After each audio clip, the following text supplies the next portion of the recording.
Hello and good afternoon, everyone. Welcome to this week's Xbox Factor podcast.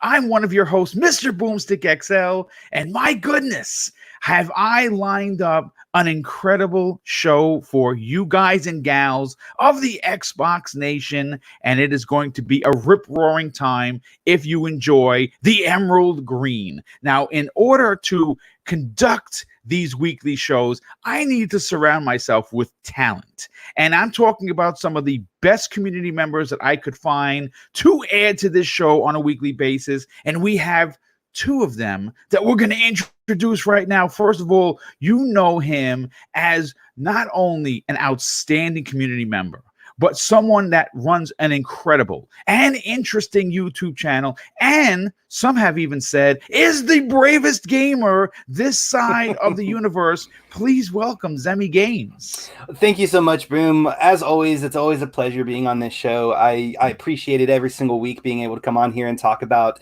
my favorite brand in gaming, that being Xbox. So I'm super excited to be here. Can't wait to dive into the topics. They look absolutely fantastic. A banger, some might say. I know you don't like that word, but it's fine. It's fine. It's a hip word for the new kids, not for the old men in the room.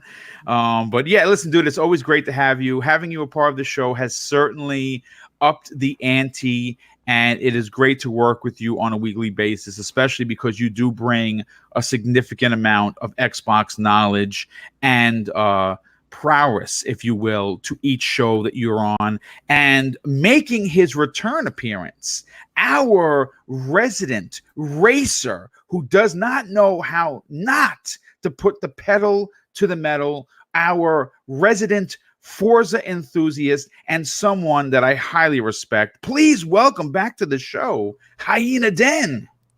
Hello, everybody. Good morning again. It is 9:05 here in Southern California. It's quite early, and I might sound really, really sleepy because I woke up about 40 minutes ago. So I'm trying to slowly wake up, but slowly but surely we're getting there. It's gonna be a good show. There's a lot of topics that I'm interested in, and it's gonna be fun. Well, listen, thank you so much for being here, as always. It's great to have you a part of today's show. I have to shout out a good friend of the show, Infinite. As you can see, he is rocking one of the new icons if you become a channel member, and it's of what I always say. You ever say, you got to be paid in spades, and thanks to his advice, because he actually reached out to me in a DM and said, hey, Boom, you're always talking about getting paid in spades. Why don't you think about adding one of the badges and making it a spade? And I said, you know what? That is a fantastic idea. So yes, that has been added to the already 9 out of there, which means that I have a significant amount of channel members, and I cannot thank people enough for supporting Double Barrel Gaming in that way. And of course, to start off today's incredible generosity that's shown on a weekly basis, Chaos Mike drops a $2 super chat. He says, hello, Boom. Excellent channel. Keep it up. Well, thank you, sir, for being here. Thank you for your generosity. And thank you for the awesome compliment. So now we're going to get right into the start of today's show. Now I'm going to bring up a picture.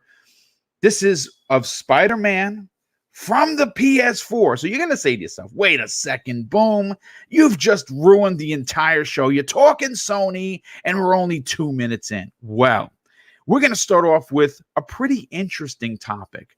And now you might know the name Bob Iger, who is the chief executive of Disney, recently was interviewed, and he stated publicly that they want to expand on how Walt Disney hopes to have game developers innovate with its properties.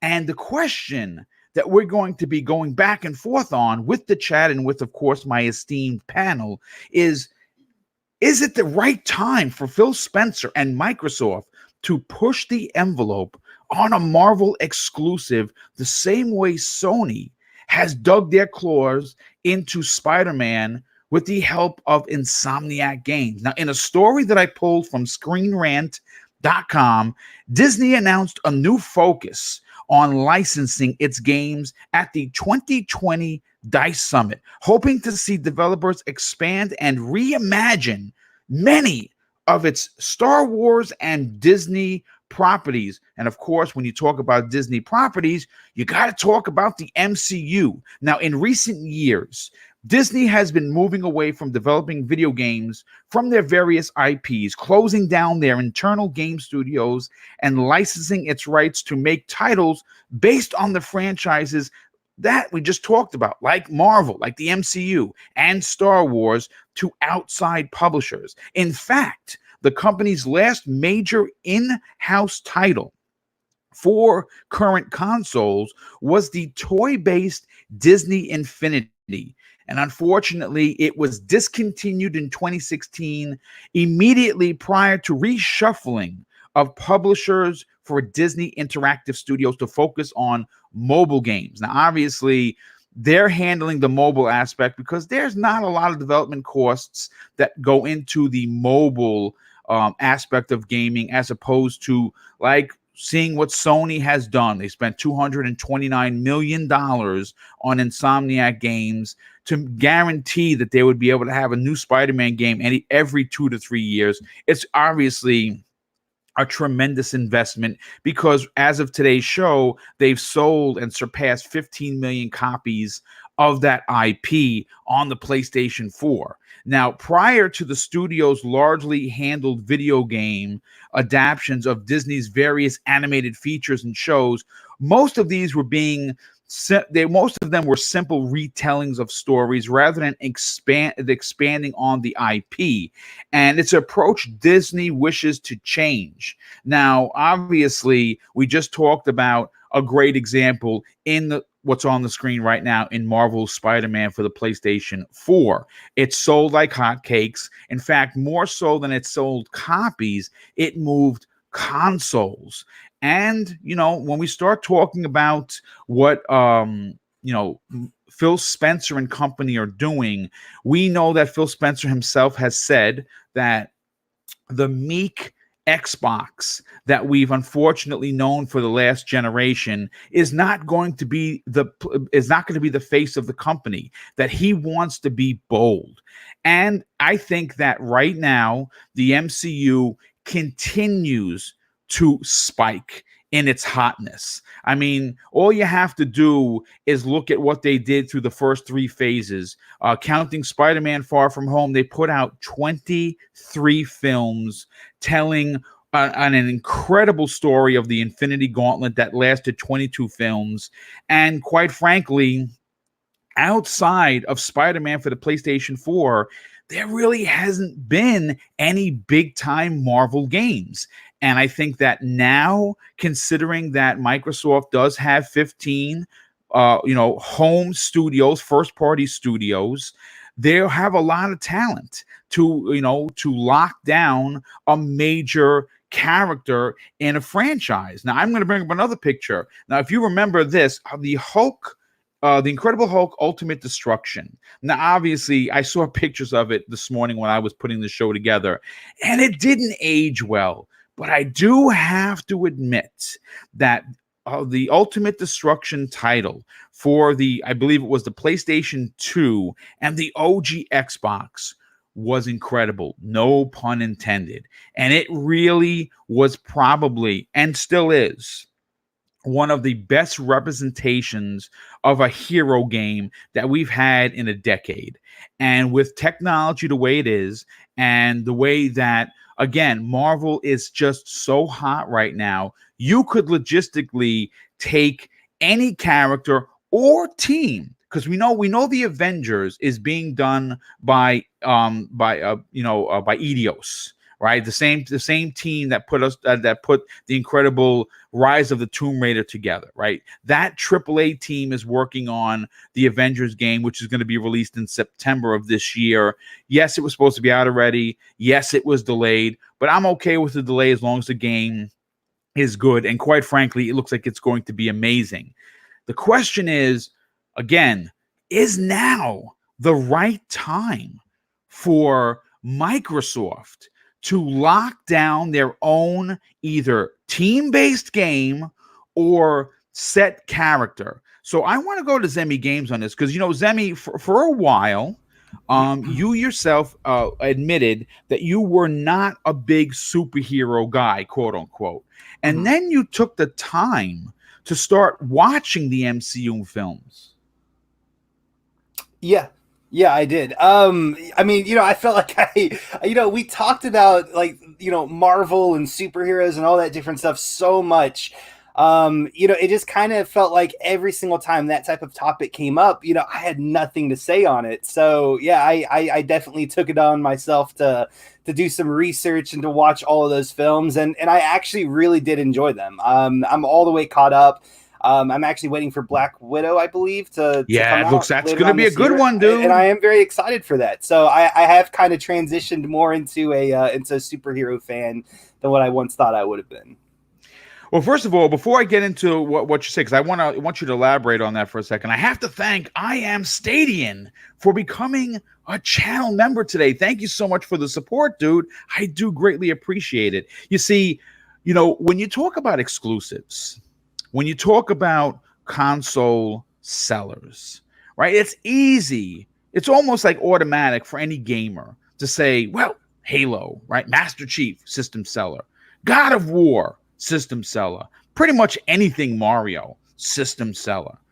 But when you look at the success that Sony had with Spider-Man, it almost seems like it should be automatic that someone in Phil Spencer's position sees that not only did that particular game sell 15 million plus copies, but it moved millions of consoles. In fact, it even sparked a special edition console that right now is upwards of $400, $500, and sometimes even as high as $600 on eBay if you wanted to get it and you didn't get the initial run.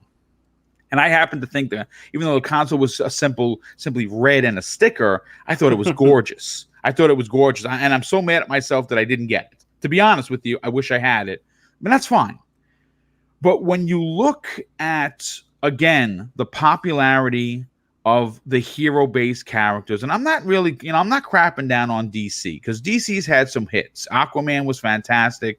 Wonder Woman was fantastic. Wonder Woman 84 is going to be good. Birds of Prey, I heard, I'm going to see it eventually when it comes to digital, but I'm not racing out to get that. Shazam was fantastic. So they are starting to string together some hits. But the truth of the matter is DC, even on its best day, is not Marvel. It's not the MCU. And they don't have Kevin Feige running, helming that universe. And right now, I think that it does the Xbox brand a terrible disservice. And this is just my opinion, for them not to be in the superhero game with the talent that they have under the Xbox Game Studios banner. So my question really to you, Zemi, is, number one, what character would you like to see be brought into the fold as a Microsoft exclusive IP? And more importantly, do you agree with me that they need this in their arsenal? Well, I guess to start off, I mean, my overall opinion about this is probably not the most popular, but I kind of stand the same way that I do on, I guess any company going out to get a major franchise to put, to market as an exclusive, right? I don't really agree with that. I would much rather if Disney would be reaching out to only third-party teams so that everyone had a chance to actually play that game, right? So that way, Iron Man wouldn't be locked down to only, Xbox or PlayStation or whatever it may be, right? But realistically, this is a company. It's a business. They have to do what they need to do to grow and to give, their potential customers a reason to go with Xbox versus going with PlayStation. And I do understand that. And also, realistically, this is a amazing opportunity for them to finally get their hands on a really, really well-established franchise that has a lot of, excitement and hype behind it. So ultimately, I don't really agree with it, but at the end of the day, I think it would be a very smart move for Xbox to shoot for. And as far as like which characters I would like to see them bring into the Xbox Game Studios as an exclusive, I think Iron Man would really work very well, because I think Iron Man would kind of somewhat. I think Iron Man has a lot of similarities, at least what they could implement like in gameplay, in the sense that it could be an open world game with within like a city environment, very similar to how Spider-Man is done, and I think that would definitely help combat against Spider-Man. But I also think that X-Men, like the X-Men franchise, would be fantastic as well, because they're really, there's a lot of excitement with that franchise, probably in some ways more than Iron Man. And it's been a very, very long time since we have seen even a half decent X-Men game. Right. But then like a third option, because, why, I guess why limit myself? I think a Guardians of the Galaxy game would be absolutely mind blowing if they did it right. Maybe have some RPG elements, implemented into it. The ability to travel to like different locations in the universe. I really, really like the idea of them possibly going with maybe a Guardians of the Galaxy exclusive, to their lineup of games as well. But, thinking about this as well, there is one issue that I do see with Xbox looking to acquire one of these IPs for their studio. And that's that, Xbox does have this new ideology that implies that they're not looking to force their development team into like doing any projects that they don't want to do. So I think it would be kind of interesting to see how that might change, or how if they did go out and pursue this, how they would implement that into their current line of studios. Would they lease it out to a second party studio, or would they, create a brand new studio, or would they just kind of, put the hammer down and force one of their development teams to actually make whatever game they wanted them to? That's a great point. That's a great point about how Phil Spencer, or even Matt Booty himself, has been very vocal and open about allowing their developers to make what they want. On the same token, though, we do have to understand. I like the fact that you did bring into the fact that it is a business, and even though that you yourself do not necessarily like many people, there are a lot of people in your camp that don't like exclusives. But we have to look at what sells consoles. We have to look at current trends, right? The marketing team for Microsoft doesn't have to look far to see the success Sony themselves had. As a matter of fact, the success of Spider-Man is without a doubt, without a fraction of a doubt, the reason why they purchased Insomniac Games. Now, Insomniac themselves is probably, in my opinion, folks, not only for Sony but in the industry as a whole, one of the gems in the crown. I've always loved Insomniac's way of thinking. I love they go so outside of the box when it comes to the game design that you have to applaud them. And they don't do it just to be strange. They do it because they're trying to tell a particular story that requires the team to kind of think outside the box. And when you say think outside the box, you think of Ratchet and Clank, right? You think of Resistance. Now, Resistance 1 is still probably one of my top 5 PlayStation 3 games of all time. And there's rumors that they're currently working on a reboot or an HD version or something Resistance related. I hope that comes to fruition. But again, when you look at why Sony bought them, as great as they are, as wacky as they can be, and as many great IPs as they currently own, it was their how they specialize. Let me say it like this. It's how they made Spider-Man so damn good and special, right? It's one of the best superhero games ever created. Some people may argue with me and say, wait a second, boom, what about the Arkham series? Take nothing away from Rocksteady. They're amazing. Quite frankly, they've been sitting on their hands a little bit, so they've kind of fallen out of grace with me because we have no idea what the hell they're doing. But getting back to Microsoft, this is a golden opportunity because They're not going to Disney. They're not going to Marvel. Marvel and Disney are publicly coming to the developers, to the publishers of gaming and saying, this is what we want to do with our properties, and we want you to go crazy with them. So getting or locking down a specific IP, like for instance, someone had mentioned Blade. And I think that, Mahershala Ali is going to be playing Blade in Phase 4, possibly Phase 5 if it takes that long to get that movie off the ground. Not only is he an amazing actor, but a Blade game would be great. So I had put in the chat, I want to take it to a different level. What about a Midnight Suns game where you incorporate Blade, you incorporate Ghost Rider, the Punisher, and of course Moon Knight? And there are your 4 characters, and you can just go crazy because the one particular game could spawn several side games with these characters. And who the hell doesn't want a freaking Punisher game? I mean, I know I certainly do. But Hyena Den, I want to get your opinion on this because, again, I don't necessarily know what your affiliation is to the superhero genre per se.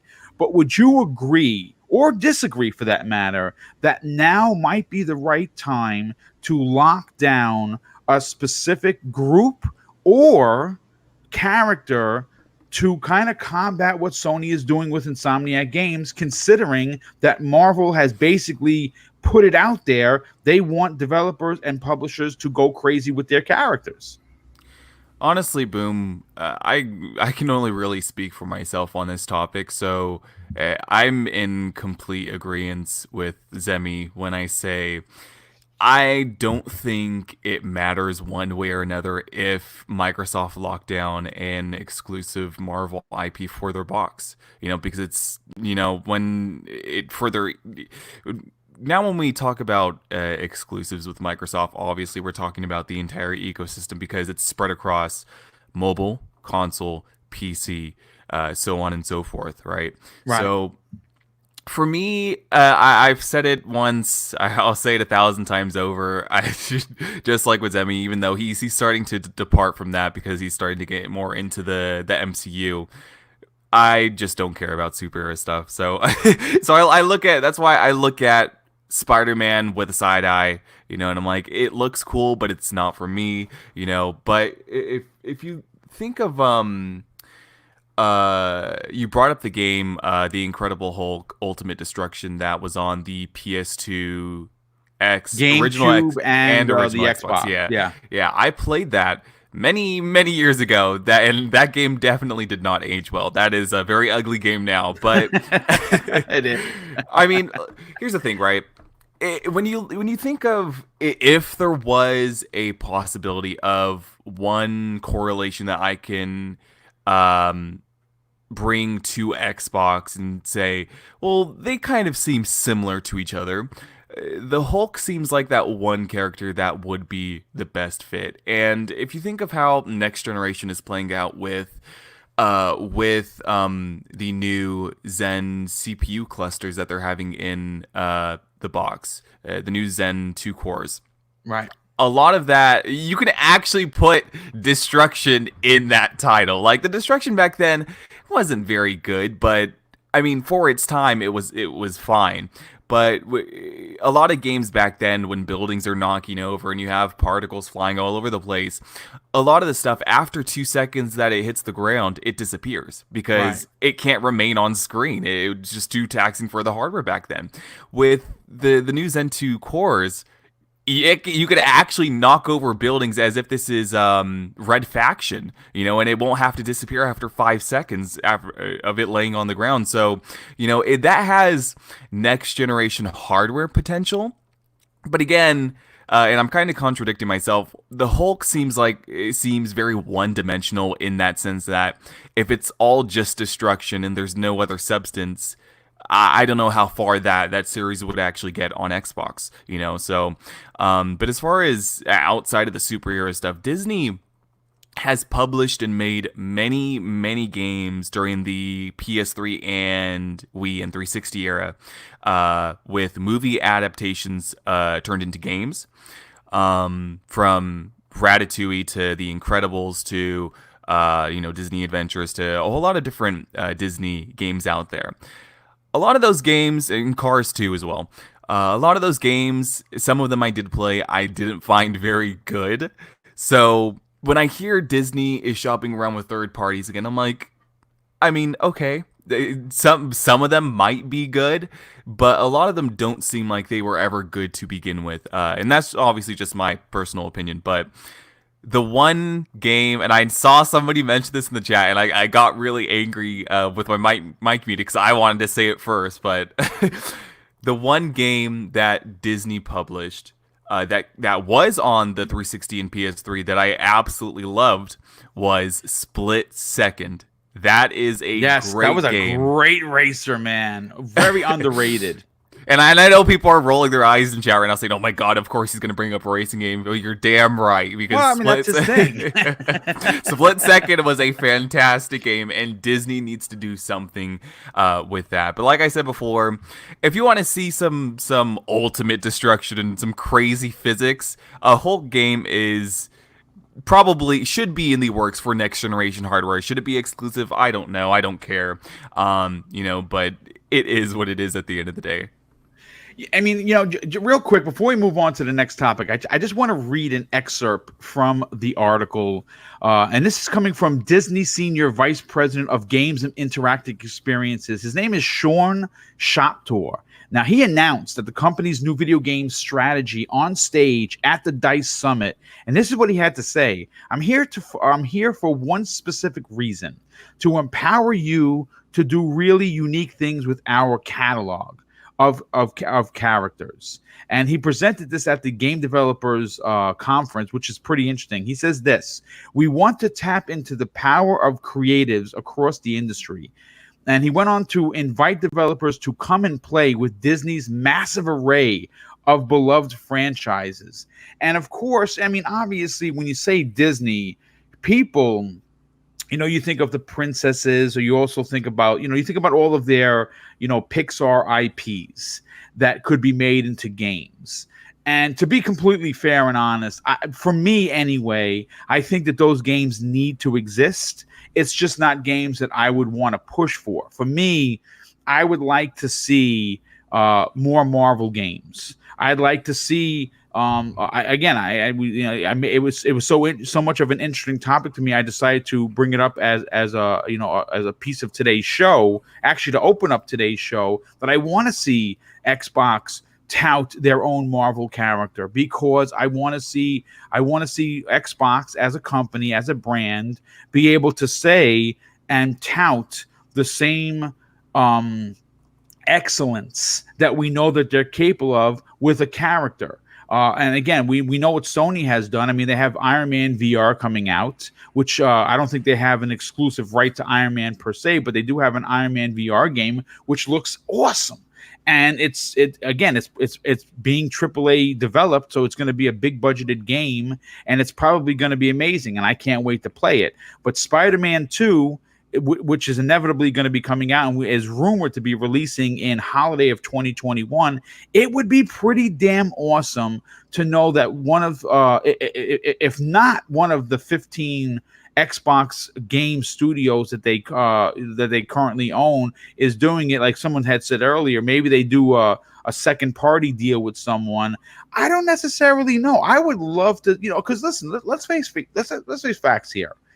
There are people. There are gamers like yourself, like most of your interests focus around the racing genre, and that's awesome. You do, yes, sure. Do you play other games? Yes, but your forte, your expertise is the racing genre. So if you're going to talk about racing games for half of every show that we do that you're on, you're probably going to have a damn good time doing it because you love racing.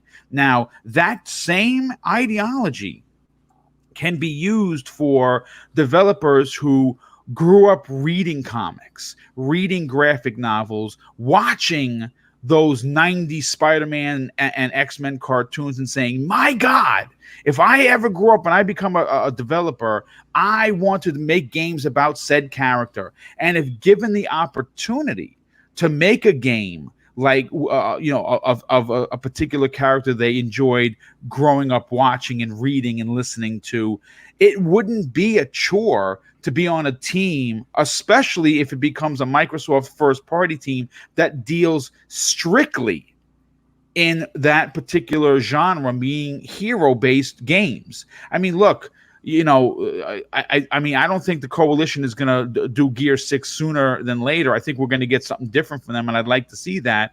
But there are some companies that do and have in the past worked on a specific genre / franchise for years. And, again, there's nothing wrong with that. You can also have multiple teams, smaller teams within the big franchise to do offset games. All I'm saying is this. Again, we can go down this Marvel rabbit hole and keep going until we come out on the other side of the world, but we have to move on. I do want to close out the topic with saying that even though Microsoft themselves don't want to pigeonhole their development teams into making a specific game or genre, I think that it behooves them as a company to be able to add a particular character to the roster of exclusives that, yes, you can play on PC. Yes, you can play on Project xCloud. Yes, you can play on your whatever Xbox that you own. But to have a specific character the size of a Spider-Man, the same way Sony has Insomniac making those games, would benefit the platform, and I think it would move consoles if the game was as good as it. But this has been a great topic. We spent 31 minutes on it, and I just want to move on to the second story. Now, this one is interesting because I pulled this story from the pages of Forbes.com, and they wrote an opinion piece that not only do I agree with, but one I wanted to elaborate on as a second topic of today's octane-powered show. Now, in the past few days, we've been talking about the price of the next generation consoles. And that's thanks to the Bloomberg report that said Sony has been struggling to get its build price for the PlayStation 5 below $450, indicating something to the effect that more than likely the PlayStation 5 is going to come in at $500. When you talk about the costs for the system to build it, and the shipping and the packaging, and of course the advertising that goes into the cost of the final price. Now, we already know that the console manufacturing costs are high, and of course, like I just said, there are shipping, there are packaging, and there are huge advertising budgets that are going to be added to every console sold for both the PlayStation 5 and the Xbox Series X. The big difference here is that Sony already has tipped their hand by publicly admitting that they are struggling with the launch price, while Phil Spencer and Team Microsoft, in my opinion, are in the driver's seat with the Xbox Series X. Now, the article's author poses a very interesting question. And people suspect that the Xbox Series X is slightly higher than the PS5 in development in building it at $480 per unit to manufacture. Though there may be what I've been calling for months now, Microsoft's Trojan horse, known as the Xbox Lockhart, or the Xbox Series S, as it's been donned by many people in this community. But what's very interesting is that, according to the article, it's very likely that we're going to see both of these consoles come out, talking about the PS5 and the Xbox Series X, at $500, unless one company decides to do something drastic in either direction. The thing that I want to talk about, however, is that we're focused on two consoles with the X and the PlayStation 5. But for Microsoft, and of course, again, their Trojan horse, right now, it's the big question mark about the Xbox Series X that we know for a fact is still alive and kicking. And even though Microsoft themselves aren't saying anything about it, in my opinion, once again, I consider it their secret weapon. And yes, will it be the less powerful, less expensive console? Sure. But there is also a huge chunk of both platform players that are considered the casual market. And if the unconfirmed or rumored $299 discless, not dickless, diskless next generation console does in fact release at the same time, Microsoft will push Sony in, again, my opinion, folks, out of position to start the next generation. Now, obviously, there are still a ton of questions about the Xbox Series S that we don't know about. Sure. Will it be less powerful? Yes. But how much less powerful? Cheaper, of course, but how much more cheaper? And will it come out at the same time as the X, or will it release in the next holiday? We don't know. I mean, I will say this, and I think there are going to be a lot of people in the chat that agree with this, and I think my panel members might agree with this. The casual gamer, right? Now, we have to understand who we're talking about. The casual gaming market makes up 80+% of every brand that's in the market. I'm talking about that goes for the Nintendo Switch, that goes for the PS4, and that certainly goes for the Xbox One X and S, right? We know that the casual market, that particular brand of customer gravitates to the cool product. And I think, without sounding like I'm stoking the fires here, the PlayStation brand has been and continues to be the cool brand in this generation. Now, I want this to be completely understood. And quite frankly, this is going a little bit off kilter. I disagree with many people that say that all Sony has to do is just show up to the dance and they're going to win. Folks, that's wrong. I'm sorry to say, if you are the champion, you have to train and you have to produce as a champion. You can't just show up with a gut to the ring and expect to be able to last 12 rounds. It doesn't happen in sports, it doesn't happen in real life, and it doesn't happen in business. Sony needs to make sure that they bring it to the table. And from what we've seen so far, with failure after failure regarding public mind share and what they've given their fan base, talking about information for the PlayStation 5, it hasn't been very good for them. And if you are one of these defenders of what they've been doing lately and you're okay with it, hey, I'm not going to challenge you on it. You have to live with that. But getting back to this particular point of the topic, there are a significant amount of gamers, the casual gamers, the same gamers that buy 3 games a year, maybe 5 if there's something like a Spider-Man or a Halo or a new Mario game for their said console that they'll go out and buy because their friends are talking about it. I think that for $300 and and not having a disc-based console, knowing that going in, they would be perfectly okay paying $300 and playing their games in 1440p, but at 60 frames per second.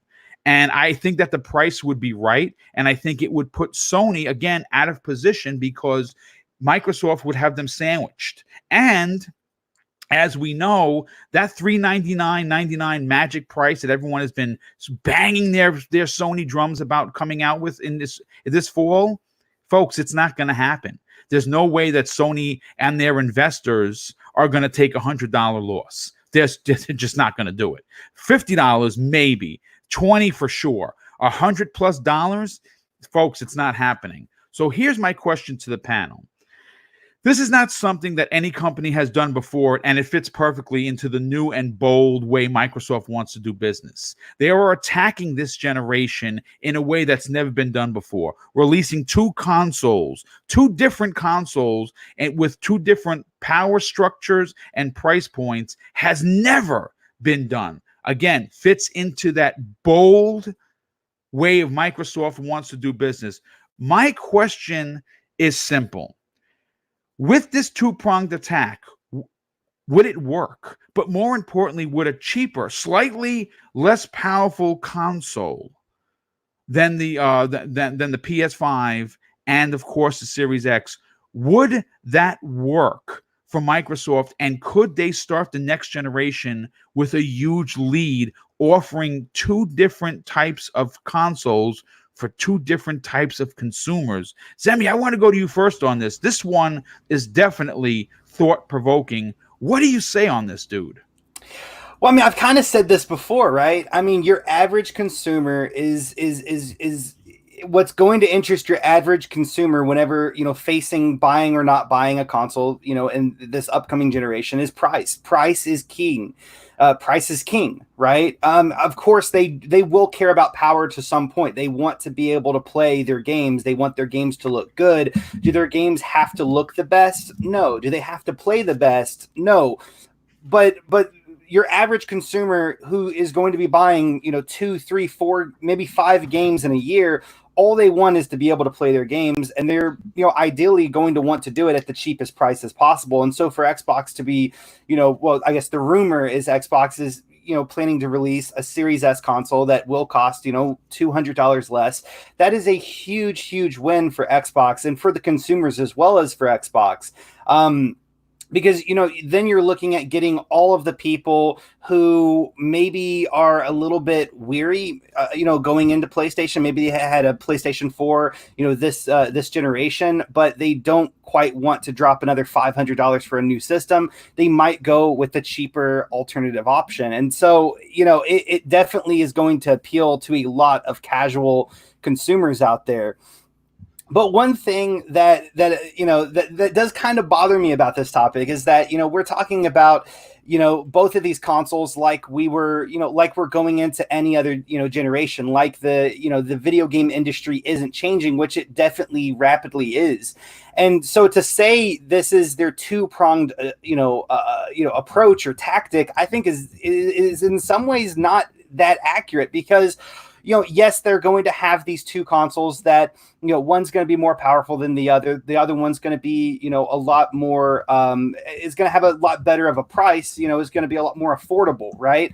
But what Xbox is also offering is the best gaming service that has ever been created, right? With Xbox Game Pass. It has huge value. You pay, $10 a month, have access to 200 plus games, all Xbox exclusives coming day and date, right? That is a huge value. But on top of that, they also have Project X Cloud, which has, massive potential, especially with the mobile gaming market. I'm not a huge fan of, gaming on the go, but millions of players are. So Right. Rather than just saying that this is a two-pronged approach, it's almost like an approach from all sides. Like they're completely, surrounding, the video game market going into this, industry.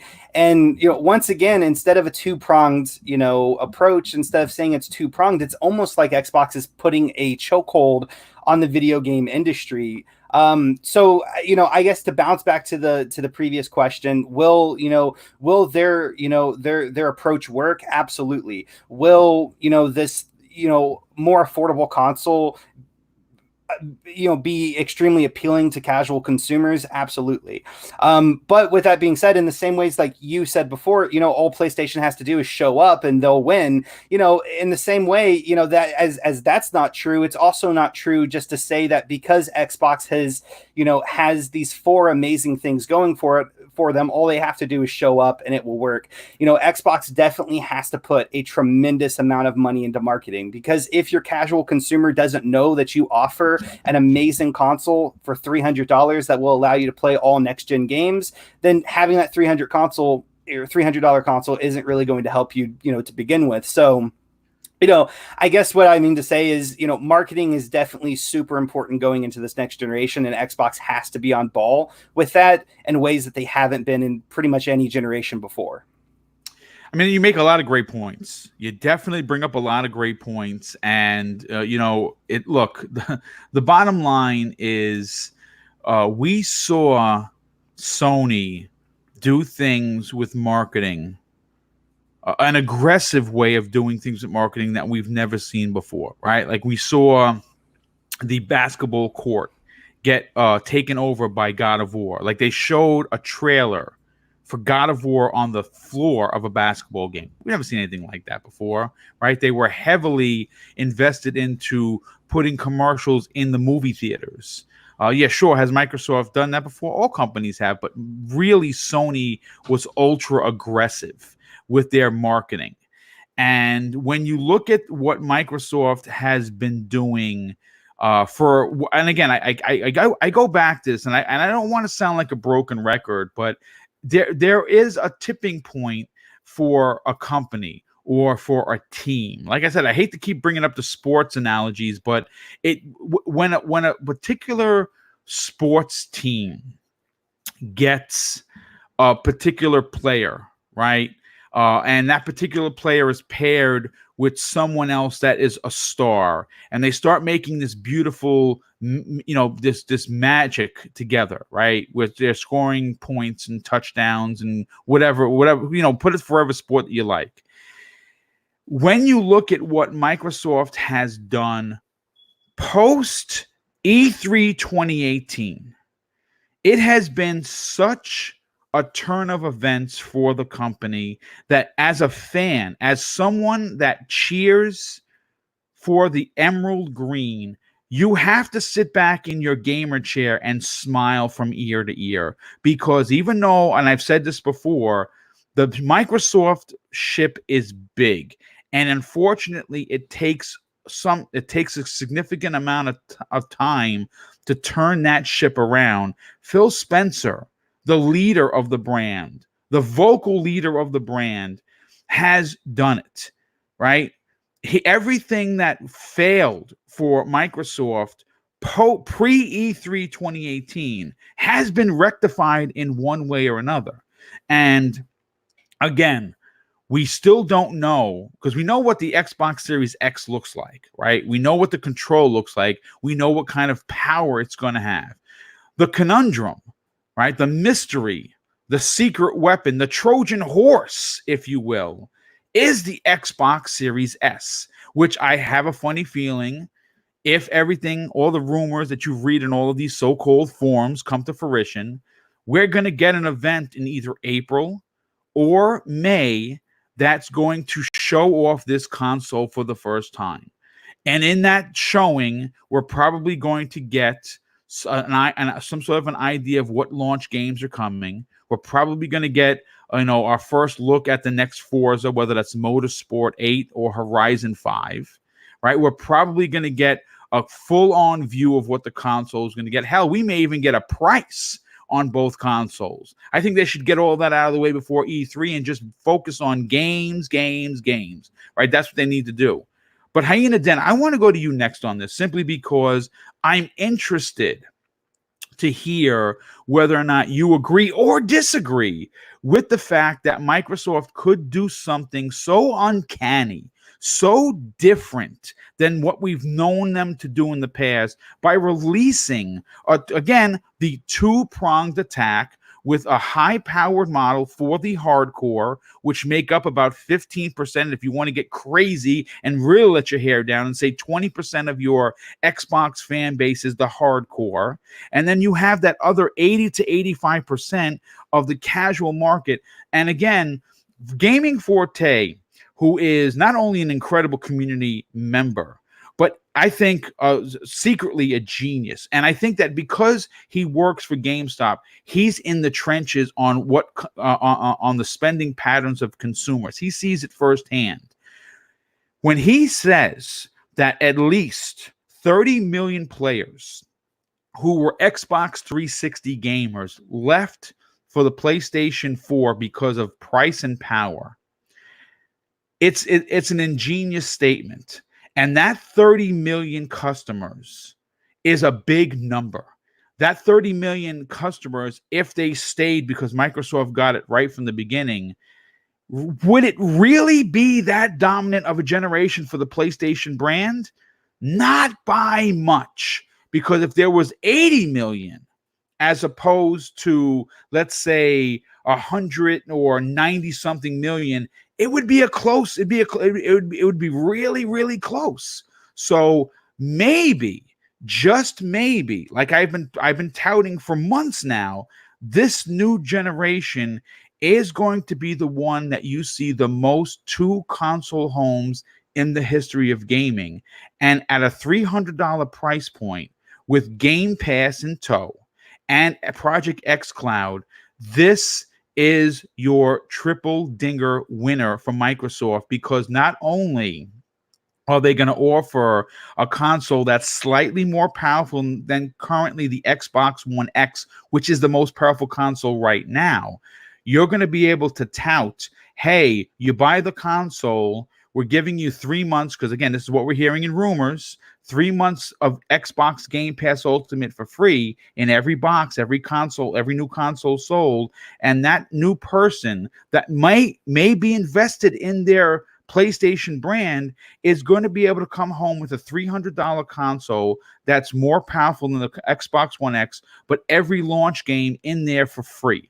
It is a selling point that's never been done. And when you add Project X Cloud to this, it is an unbelievable deal for the consumer. What are your thoughts on this, dude? Well, see, when I look at the chat and I look at, I'm listening to other shows and I'm looking at the chats there and watching people talk about, next generation, and a lot of it is sales, sales, sales. Now, I've already said this before in the past. I do not own stock in Nintendo, Sony, or Microsoft. I know you have a share in Microsoft, Boom. Yes, which is awesome. That's future thinking, or forward thinking, I should say. But for myself, when I look at the comments in chats, I can't help but roll my eyes, because I do not care who wins next generation, because that does absolutely jack all for me. Because I still got the RPGs I liked, despite who won this generation. I still got the RPGs last generation that I liked, despite who won. None of that's going to change for me as a gamer, okay? And it's the only reason why I like this topic is because it's a topic that makes you think about strategy. Whether that strategy works out for Microsoft next generation, it's nobody can really say, right? Right.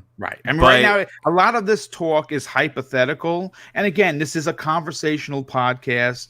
A lot of the topics, I write these from sitting in front of my computer, getting excited about whatever I'm talking about. I try to write these shows from a gamer's point of view. So again, this isn't fact. This is I took an article.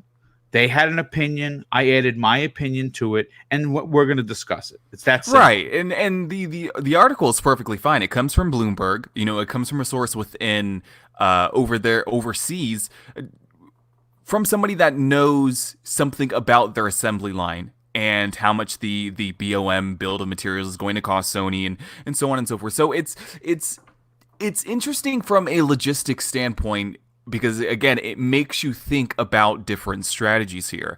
So I think I'm almost positive I said that this topic was really interesting to me, because if you think about Lockhart as a unit, Lockhart is a pure profit console, nothing else. I'm almost positive they would be making money on the console itself, on top of it being diskless.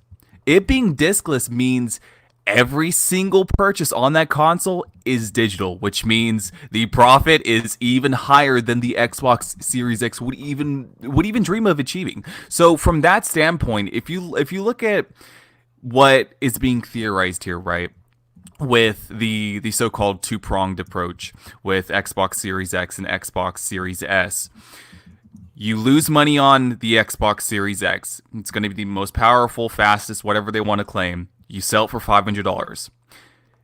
The Xbox Series S, you sell it for $300. You make that money up that you lost from the X with the S from every unit sold, yes, and with Game Pass. That is probably the smartest strategy that they can do with that. Now, the thing that throws a wrench into all of this is, again, the PS5, because we're hearing from 1 week it's this, 1 week it's that. It's going to be $399, it's going to be $450, it's going to be $500, it's going to be $14,000. It's all over the place. But here's the thing, right? If what is I'm not going to take that 4chan leak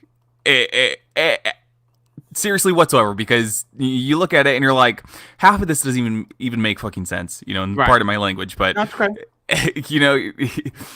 if you're trying to sell a console with a 500 gig solid state drive, it doesn't even have to be an SSD. If you're trying to sell a console with 500 gigs in 2020, that is not flying with anybody. You're not even gonna hold 3 games on it. So like, why will that makes no sense whatsoever? So I think they're going to be minimum 1 terabyte with the ability to possibly upgrade your SSD in the form of a card of sorts. Yeah, it needs to be. So so you look at that whole 4chan leak, I immediately discarded it into the waste bin, because that was absolute garbage. I don't even want to see that thing across my timeline anymore.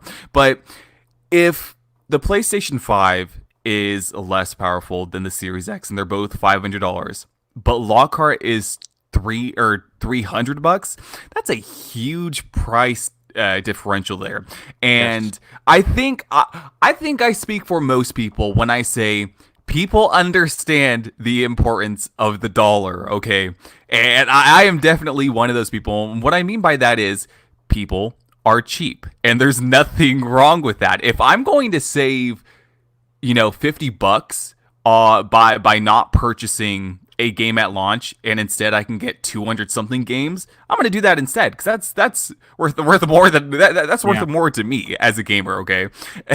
And the same thing can be said for cheap consoles. Most of these consoles that sell the most on MPDs, they're the cheapest ones. Every last one of them are. Yes. And there's a reason for it. Nobody wants to spend, $100, $200, $300, $400 more for something they don't need. And I think that ultimately that's the perception here with casual gamers.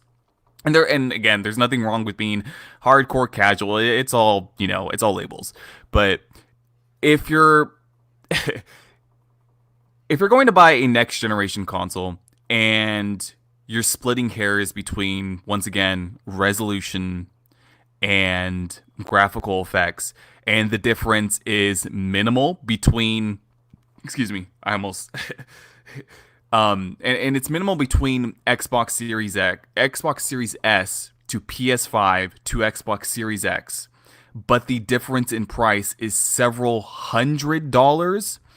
Most people are going to go with what they think they need, not what they think they do not need. And I think when you look at consoles as a whole, right?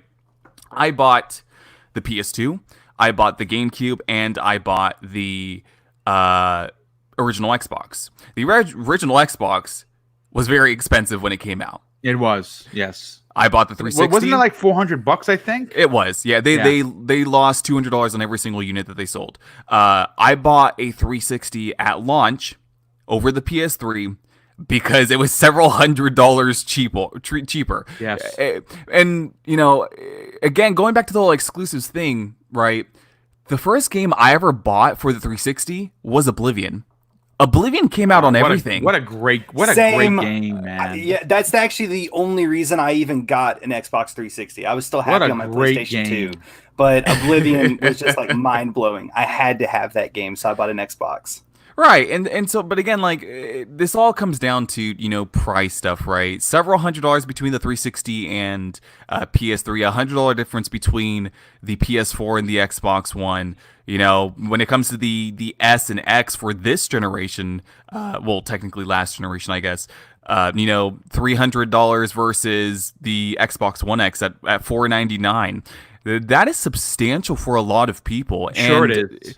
Yes. I think that's going to speak volumes with the Xbox Series S, Xbox Series X, and PS5, because it's something that's going to be more attainable for people, whether they do it at launch or a year after. Now, that's something that you can throw, that's still up for debate, but if I take somebody like myself, I'll probably get the Series X. And I can get my dad the Series S, so he can play whatever. And my dad only plays 3 types of games: Battlefield, Grand Theft Auto, and whatever other sports game is your out pops there. is cool. I'm going to tell you that right now. Right. So, that box is going to be for those people that only play the FIFAs, that only play the, whatever game they want with their friends. It's not going to be, somebody that's going to be buying, hundreds and hundreds of games every single year. They are very frugal, specific gamers. Yes. And I can respect that. Okay. And again, for people saying, well, the Lockhart doesn't make sense because on paper it's less powerful than the 1X. Disregard that from your entire mind, because that on paper means nothing. Somebody told me, well, on paper the new Toyota Camry can outrun, a Dodge Challenger. No, it can't. On paper, that means absolutely jack all. With Lockhart, with Lockhart and the 1X. The CPU cores in Lockhart would run circles around. You could strap the CPU cores that are in the 1X, the 1S, the PS4, and the PS4 Pro all together, and Lockhart would still run circles over and over and over. Lockhart is going to be an amazing 1080p and 1440p 60 frame per second machine. And people are okay with that. See, that's the thing that people don't understand. Yes, HD TVs are becoming more more so mainstream than they were 5 years ago. But again, you made a great point, Hyena, about how the casual gamer doesn't necessarily need a gaming machine. It's not like their phone. Like, for instance, everyone needs a phone, right? Everybody needs a phone for one purpose or another. If it's not, and most of the time, it's not just to make phone calls. It's to stay a part of social media or do your small business or do your food shopping, right? Right. A gaming machine is a hobby. And and again, that casual market that we keep referring to, that's 80 to 85% of said whatever console base we're talking about, doesn't necessarily need the console, but for $300, again, it's one of those aggressive buys. Well, this one is $5, and if I buy the Xbox, they have Game Pass, and they get all these games for free. I'm going with $300. Absolutely. Look, okay, and again, like I said, I noticed Chad. I've noticed Chad, in the past when it came to talking about Lockhart and the 1X and how on paper it's not going to be as powerful. For the people that want to stick with their 1X, that's perfectly fine, but I am telling you right now, like what happened with the 1S and the base PS4, the longer we went through with this generation, those targets of 1080p and 900p, they're dwindling down. Yes. PlayStation 4 games are now starting to hit 900p. Xbox One S games are far below 900p. So with 1X, you're not staying at 4K. I'm telling you this right now. With Halo Infinite, I guarantee you are not even going to get up to 1800p. You might get that if they start doing temporal reconstruction or something like that, or they're having the pixels and they're reconstructing them from a lower resolution, but it's not going to be native 1800p or 4K. I am telling you that right now. But if you're okay with that, then that's perfectly fine. The resolution on the 1X is not the problem going forward. It's going to be the CPU, and you're going to these CPUs in these old consoles, they're already crippled as it is, and it's just going to get worse as time goes on. So for everybody saying, we're going to stick with our 1X and we don't have to upgrade, I'm telling you, you're going to want to upgrade sooner or later, whether it's Xbox or not. You're going to want that extra performance. After a while, it's just going to feel tiresome and cumbersome. It's not, some of the games just aren't going to feel like, look, I've went from the 1X to the 1S, back to the 1X, back to the original Xbox One, and playing games on the original Xbox One. Oh my God. The Outer Worlds, I absolutely love that game, but my God, it ran terrible, I'm sure. It's ugly. Like, and I played the Outer Worlds on my One X. I already know how good it looks on there. On the base Xbox One, that is a hideous game because it runs at sub full HD. You know, Yeah. and the frame rate's all over the place as well. So again, I think Microsoft's strategy here is good from an inclusion standpoint, where for the people that have the systems, it's good for you guys because again, you can save money. But from an optics standpoint, this doesn't necessarily apply to us in the chat because you know, a lot of us want the best of the best. So people that do have the 1S and 1X, eventually you're going to upgrade. But for other people out there, again, it's a game of, well, do I need it? Do I not need it? So that's why, you know, that's why I like Microsoft's approach for all of this stuff, because it doesn't matter where you go. You know, you can be on xCloud. Eventually, when they move the 1S out of their server blades and switch with Lockhart. You can get the 1S or the Series S, the Series X, the PS5. It doesn't matter what you get, honestly. Either way, there's a lot of exciting things they're going to be doing for next generation, and I really want to see how they're going to utilize the solid state drives and the new CPU cores, because my God, it's time to get away from these. It's time to get away from last generation. It's time.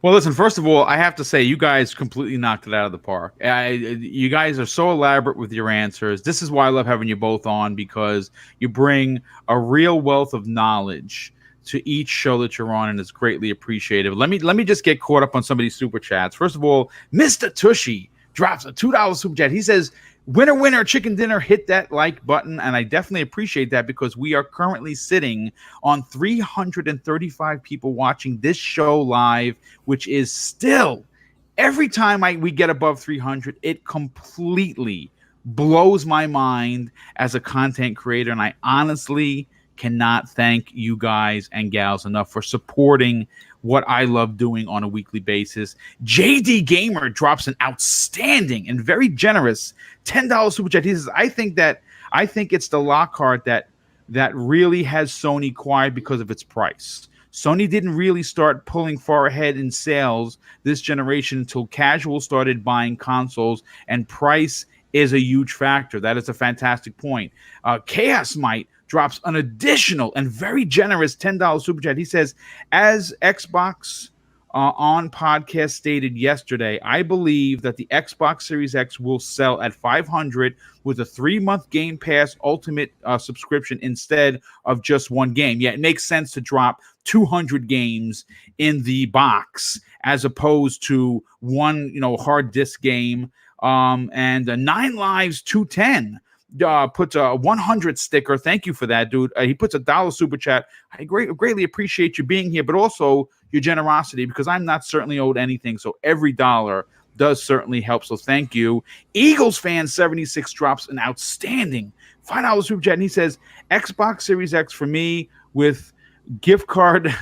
Yes, gift cards and saved and trading my day one Xbox One and One X for my son is a no-brainer. Yeah, let me tell you something, folks. And I said this jokingly, and I really mean it. Right now, currently, from September of last year, I have been putting all of my birthday gift cards away, as well as all of my Christmas gift cards away, because it's public, I'm going to E3.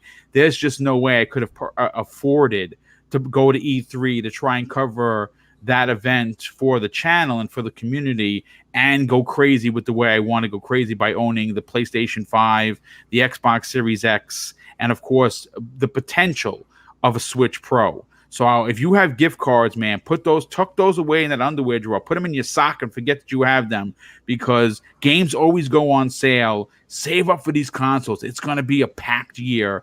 And Eagles fan 76 drops another $2 super chat. Thank you for that. He says, games look good on the 1S. Think about on the SS with a retweet. I think that I think what Hyena Dead said about all of the CPUs wrapped together are not going to be even comparisons to the Xbox Series S Not in even regards close. to this in regards to the CPU and the GPU. It's going to be so much better, even at a cheaper price, and that's why Microsoft is pulling out the disk drive, because they want to make this as cheap as possible to get this into as many hands as possible, and they logistically could start the next generation on a huge high note. But I want to move on to the next topic. This one is pretty interesting. Not many people are talking about this yet. I thought it would be interesting. Now, even though we are 109 days away, I actually have it down to the day, from the start of E3 2020, Phil Spencer has been doing some talking regarding the upcoming big event, and he has laid out some of Microsoft's big plans.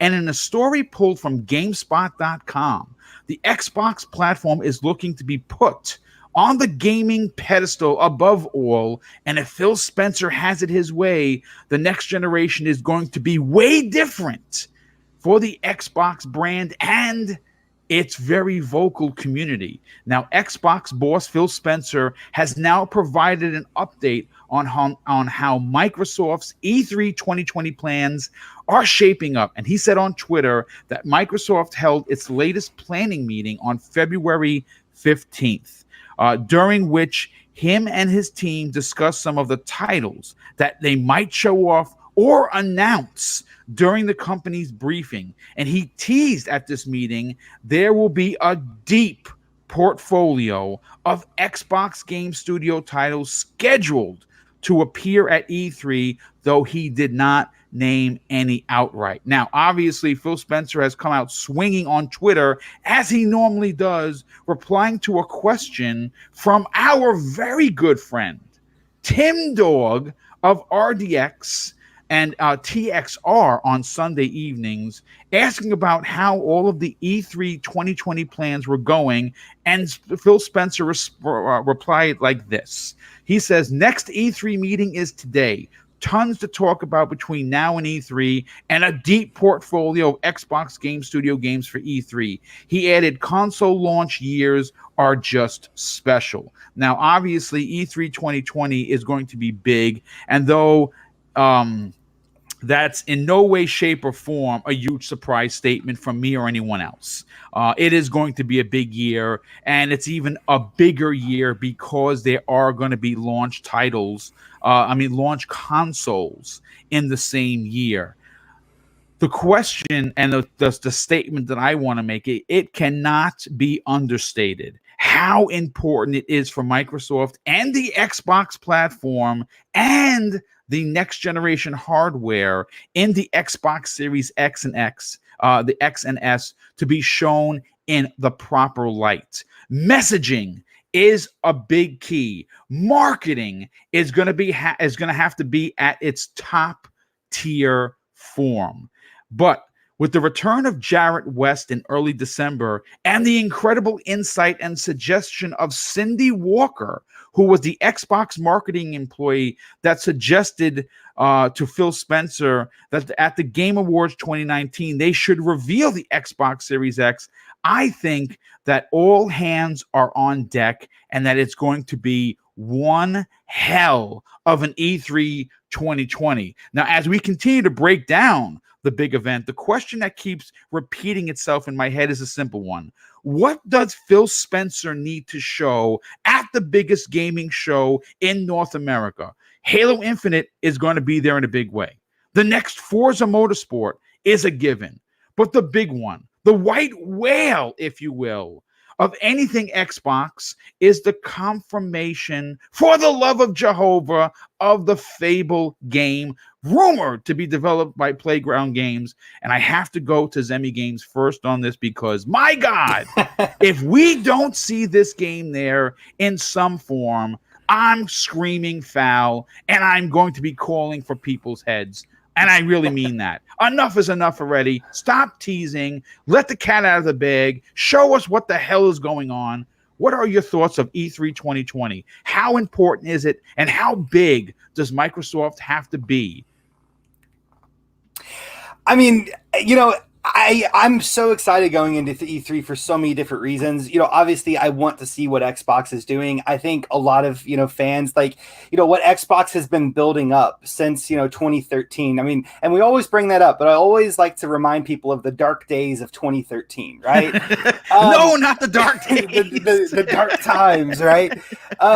But from what, this company that I love so much and I have such, a deep passion for, has done to build to get to this point, is kind of like the climax of this of this company's story for this generation. And so like going in, obviously I'm super excited to see what Xbox does, but I'm also really excited to see all of the games, whether they be Xbox first parties or even third party games. I think E3 is that time of the year where most gamers just get really, really excited because all the games that are going to be coming out later that year are going to be announced. And it's just a really, really passion-filled moment, right?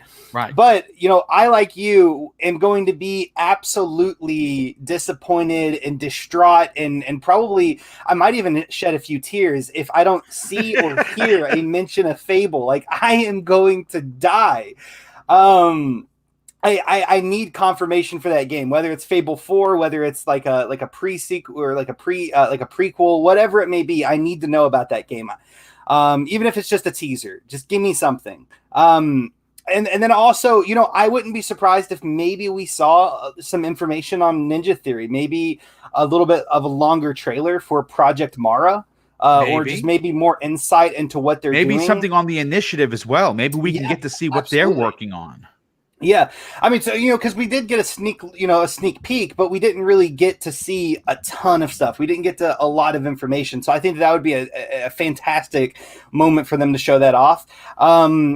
I would also be jumping over the moon if we got a glimpse into what Obsidian's next RPG might be. I don't think that's probably likely. We'll probably see maybe some more information on Grounded, which I couldn't care less about. But, I mean, that's a game. So, but yeah, I would love to see any little bit of information on what, Obsidian is doing with that new RPG that has Phil Spencer super excited. And of course, I wouldn't be surprised if we saw a lot of other game announcements. For instance, what the initiative's doing. Maybe they show off that it is Perfect Dark, or maybe they show it off as something else. But on top of all of the games, which I think is what probably most people are excited about. I think we might also see hopefully 1 or 2 studio acquisitions. They may show that. I mean, we know that they've been in Japan. We know that they've been looking at Poland. And we have strong reason to believe that they are looking to acquire more studios. So maybe we will see 1 or 2 acquisitions. But then again, they may just push that back to later on in the year. For the really, really big Xbox Fan Fest like event that's usually set like in different countries and locations every year. I think it would. I think it would also be really, really interesting for them to also have like a small segment where they talk about the diversity in their lineup of games. Maybe have Phil come out or some product manager come out and talk about how they are looking to bring more Japanese-inspired games over to the platform, because we do know that is a severely weak point for Xbox, and it is something that they seem to be actively looking to rectify. So I think that would be amazing if we got a little glimpse into that. And then also, I want to hear more about xCloud. Like, I talk about xCloud almost every single podcast. If I don't say xCloud once, then there's something that's going wrong. But I would really like to see like a release date for iPhone users, or maybe just like a roadmap of when to expect things from xCloud. I think we definitely need even more information on xCloud and what to expect from it, and when to expect certain things from it. And then, of course, I think the main thing that most people are going to be tuning in for Xbox's show is to see the Xbox Series X, to see gameplay being played on that console, what it can do, what's the capabilities, the price tag on it. But then I know that there's rumors talking about them revealing the S like in April or May, but I really, really think that they're going to reveal it during E3. But even if they do release it or announce it in April or May.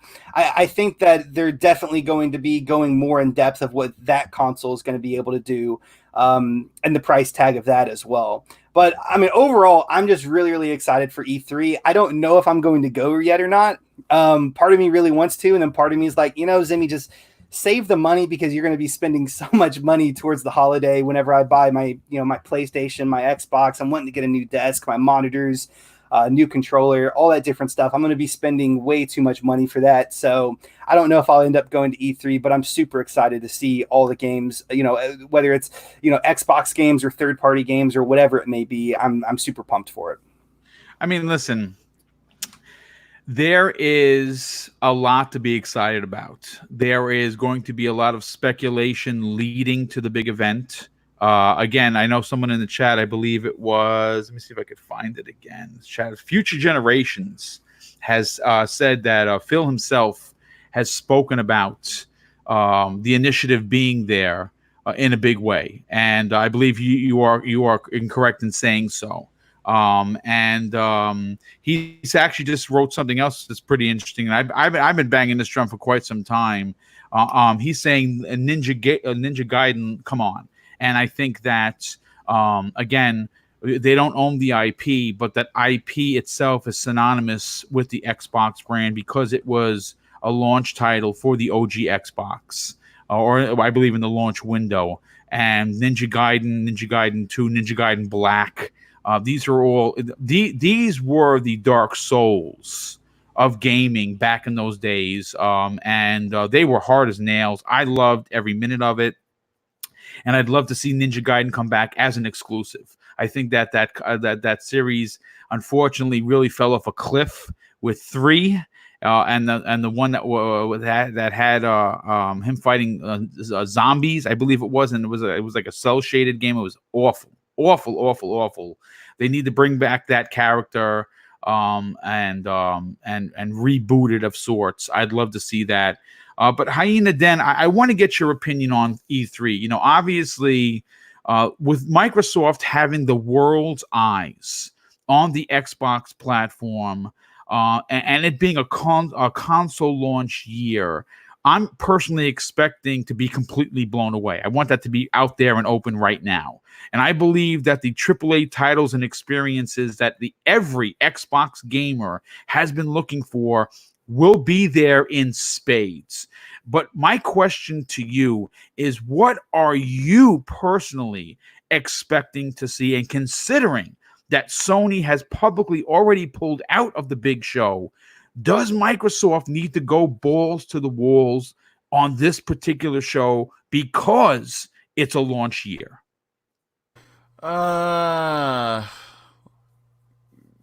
It depends, honestly. Like, I know that seems kind of like conjecture because, it is a launch year for the new consoles, I should say. So it just depends on what somebody's looking for, right? As I've said before, people that aren't super entrenched into this console war stuff, they're just looking for a good show and a good time, right? As long as they bring games that this person enjoys, then everything's good. And with that, like every single E3, you're going to have the same criticisms, which a lot of the criticisms when it comes to the games that they show, I'm starting to get very, very tired of, and I've been vocal about this on Twitter for months now. Xbox, as they've said before, is all about inclusion. You're going to try and get to as many people as possible, and you're going to show many different types of games. An E3 show, for me personally with Xbox, and not just Xbox, but Bethesda and Sony and Nintendo and all of them, right? An E3 show where it's all just AAA games to me, personally, is not a good E3 show. That to me would probably be the most bland thing I would ever have. I would have the misfortune of watching. Okay, and I know people are like, "Oh my god, he's just an art snob. He likes the super unique." Like, no, it's not that. Again, Game Pass has really changed how I look at games as a whole, right? I started playing a lot more different stuff. It wasn't just racing games. It was new types of RPGs and new types of platformers and roguelikes and now RTSs and this and that. And it's like, they need to be diverse first and foremost.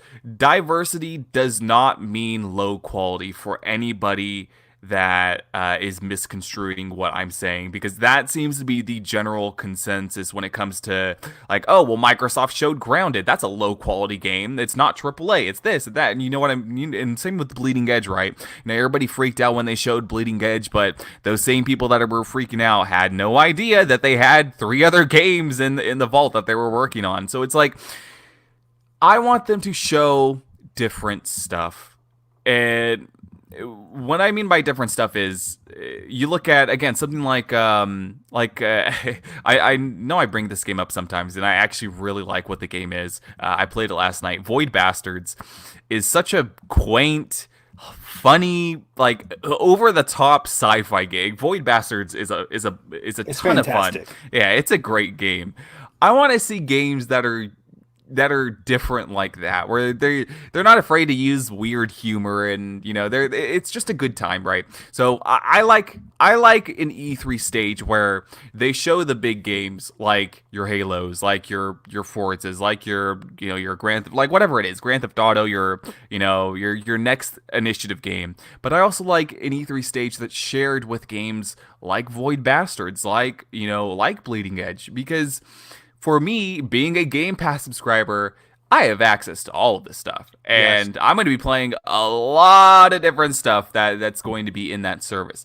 I want to see everything. I don't want to just see the big stuff. I don't want to just see the small stuff. There needs to be a good mix of both. If you're trying to achieve your hundreds of millions of gamers, your billions of gamers across the globe, you got to tap into everything.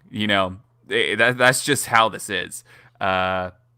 But again, that's just my opinion. A lot of people are different out there. I come from a different background of appreciating more than just one thing. And it sounds like it's conjecture again, because people know me for playing racing games. And I always have to correct people and say, racing games are stuff that I play the most.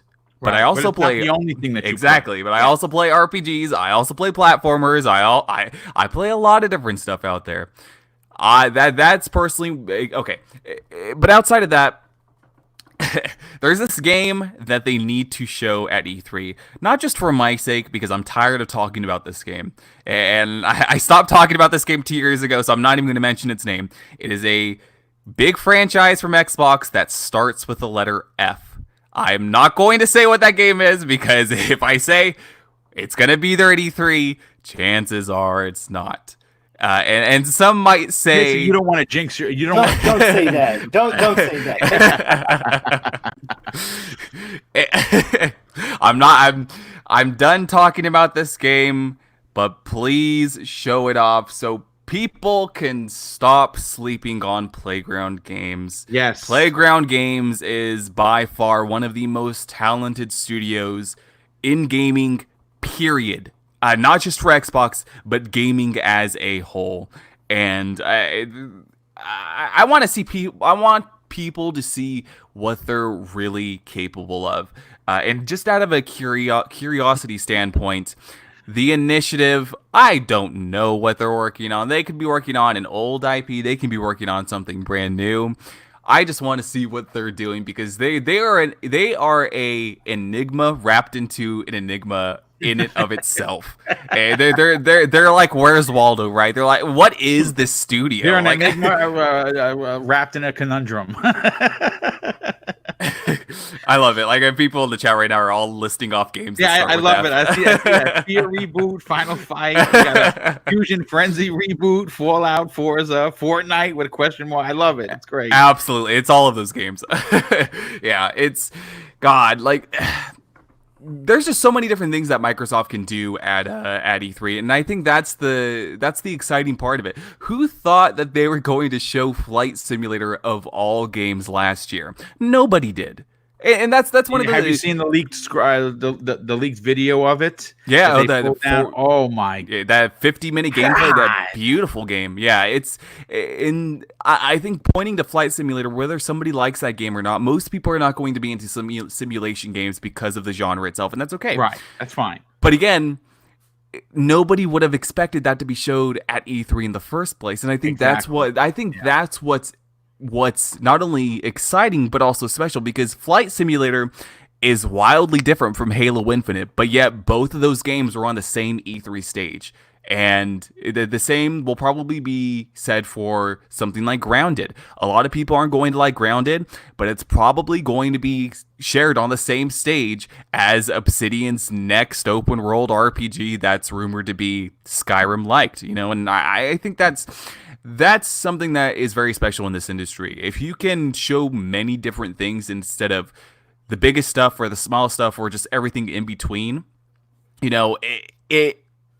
it reaches more gamers that way. And me coming from an art background, I like a lot of different stuff out there, and I just want them to be diverse in what they show. But don't to cap off this point again.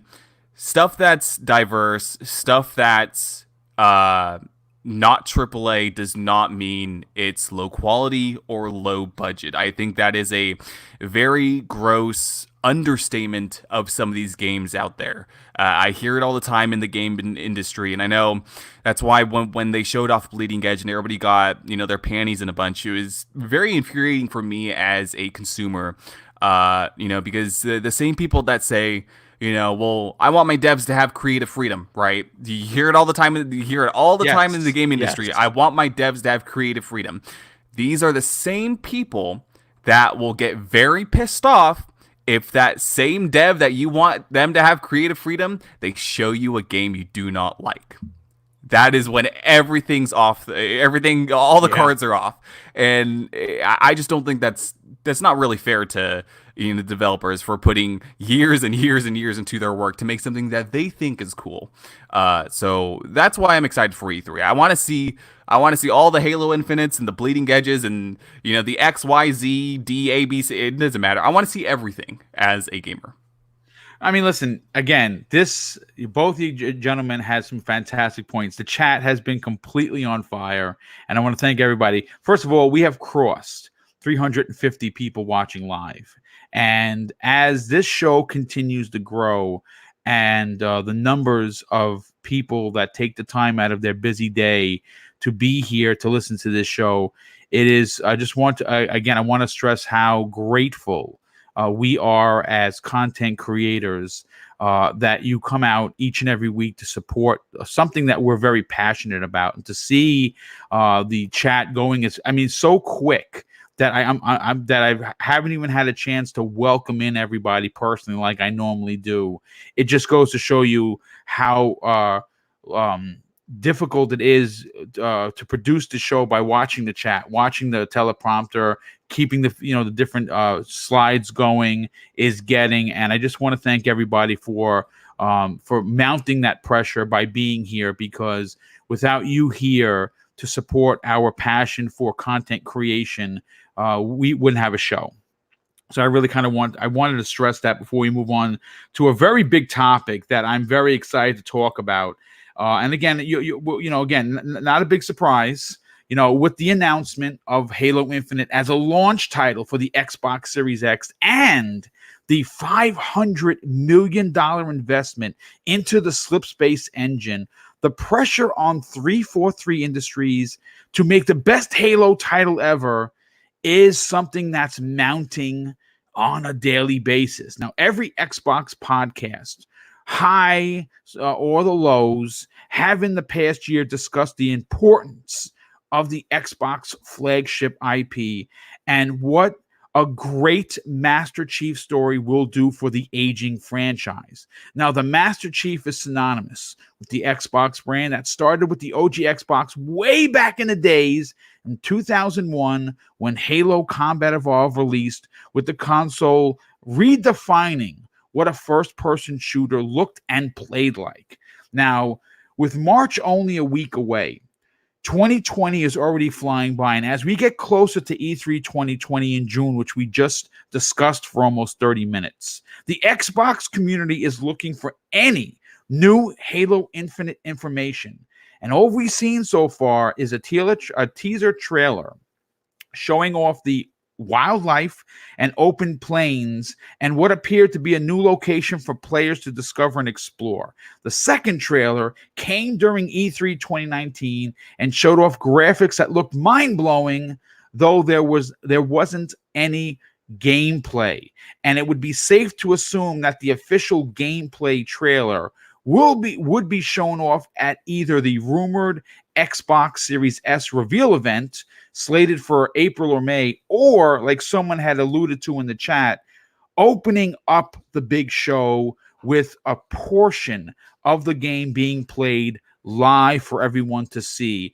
And it would, I tell you, if you want to put an exclamation point to start a show, that's how you start it. How I end the show is with a Fable teaser trailer. See, that's the way I would do it. And again, if Microsoft is looking to hire someone, an aging, podcaster that has great ideas, I'm here. My DMs are always open. Let's talk. I'm not even expensive. I'll come in at minimum wage.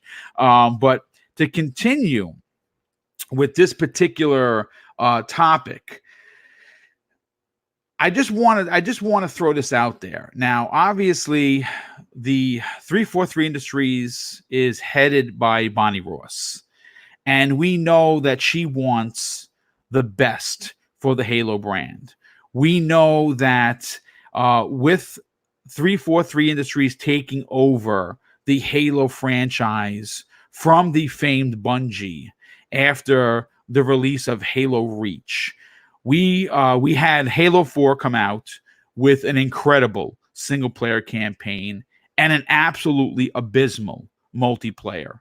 And then, of course, Halo 5 was released, and unfortunately, we had an abysmal single-player campaign and a genre-defining war zone in the multiplayer, along with everything that we know and love about the Halo multiplayer.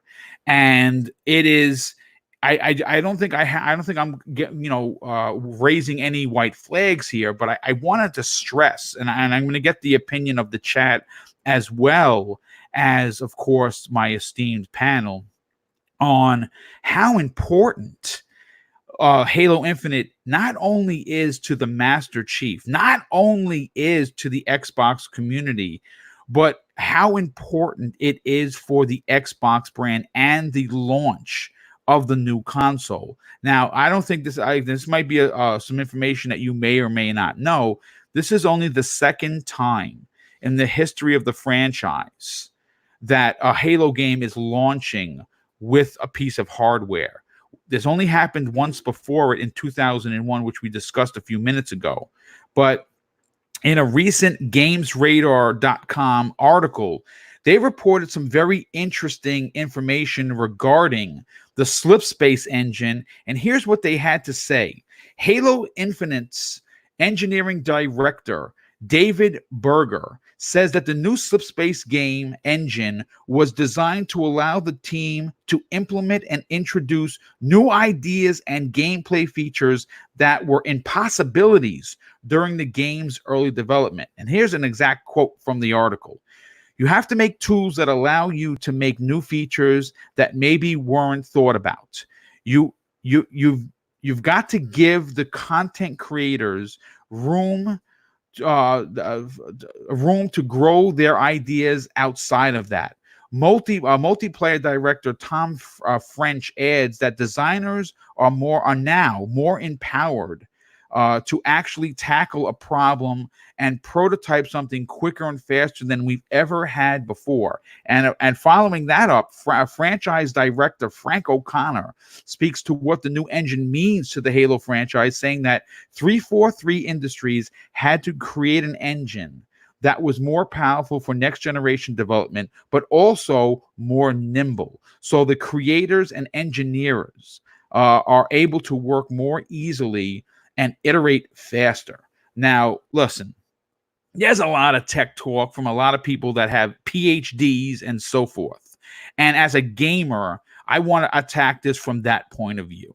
Sure, is Halo Infinite going to be the best looking Halo in the history of the franchise?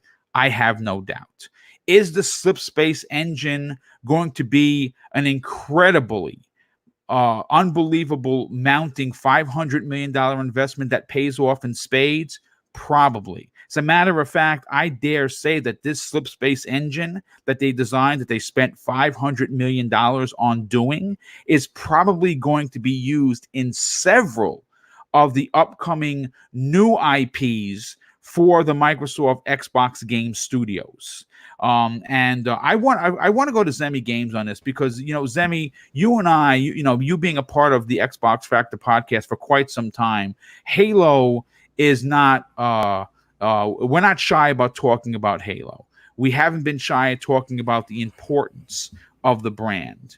But I wrote this particular topic because I kind of wanted to get the pulse of the community on how they're feeling about the next installment in the long-running franchise and their opinion on how important Halo is to the launch of the Series X. But I want to get your opinion on this. Now, obviously, 343, I wouldn't want to be in their shoes. I'm going to be completely honest with you because the pressure of putting 3 weekly shows together, even when you're sick as a dog, which I've been doing. I mean, listen, folks, I don't want to pat on the ass. I do this because I love this community and I love talking about gaming. So I'm never going to shy away from working hard.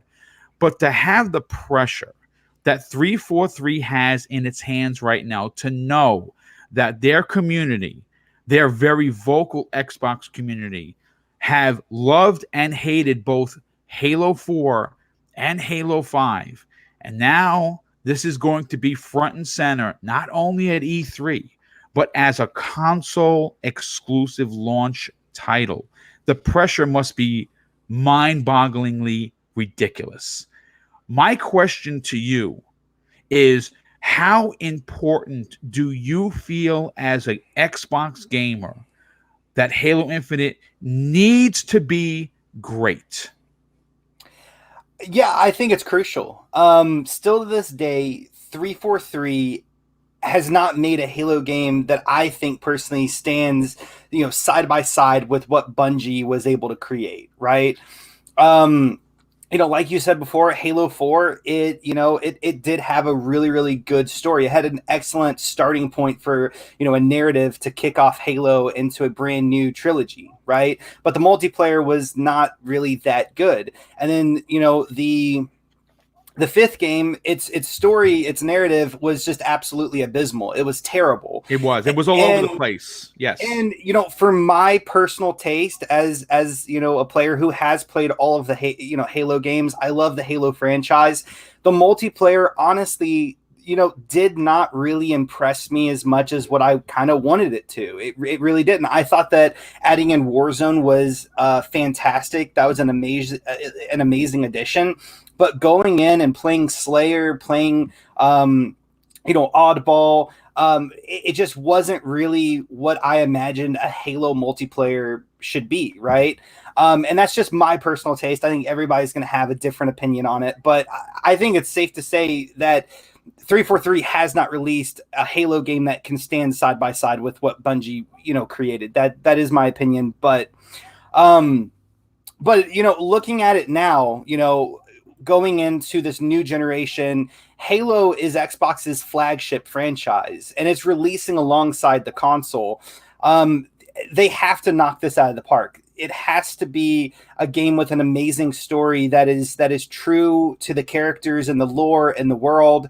It has to have a narrative that we actually care about, that really, really sinks into us as we're playing it and uncovering what's happening.